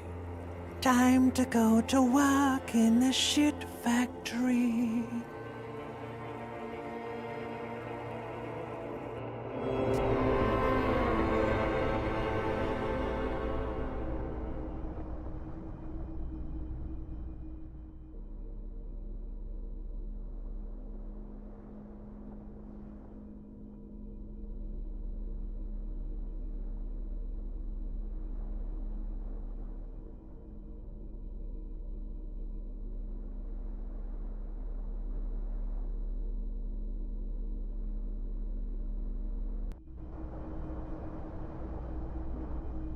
Good going, buddy.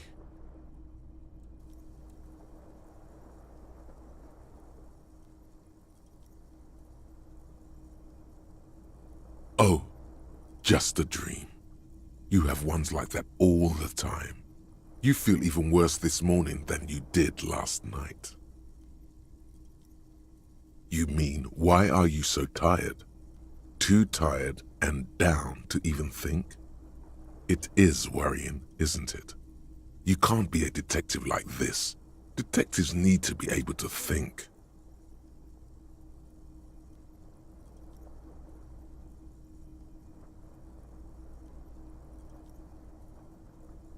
It's just that your heart has finally pumped all the speed out of your system, Buster.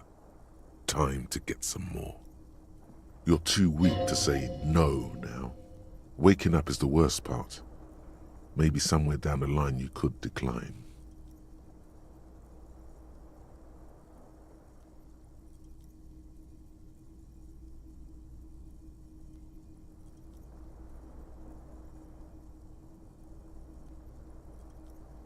Are you sure?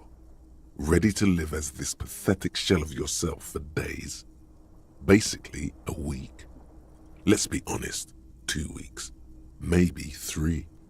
You won't make it. Half the town will be dead by then. You will be fired.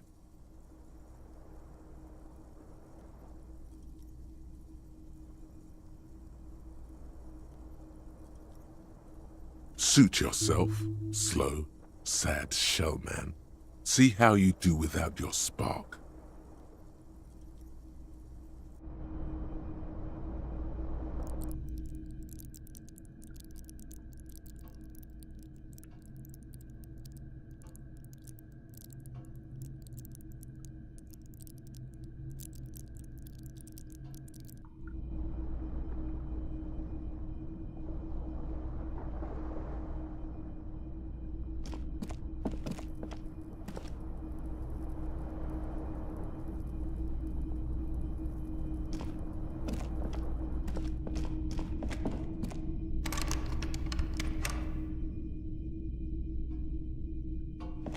A mirror hangs on the bathroom wall. In it, your face, a door.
Já foi muito louco. Amanhã, talvez, ficamos provavelmente mesmo. Eu quero fazer de tudo pra não ter que mexer no corpo. Quero tudo. Quero falar até com chefes. Quero mexer. Será que eu tenho quando o meu corpo se saber coisas, né? Vamos ver.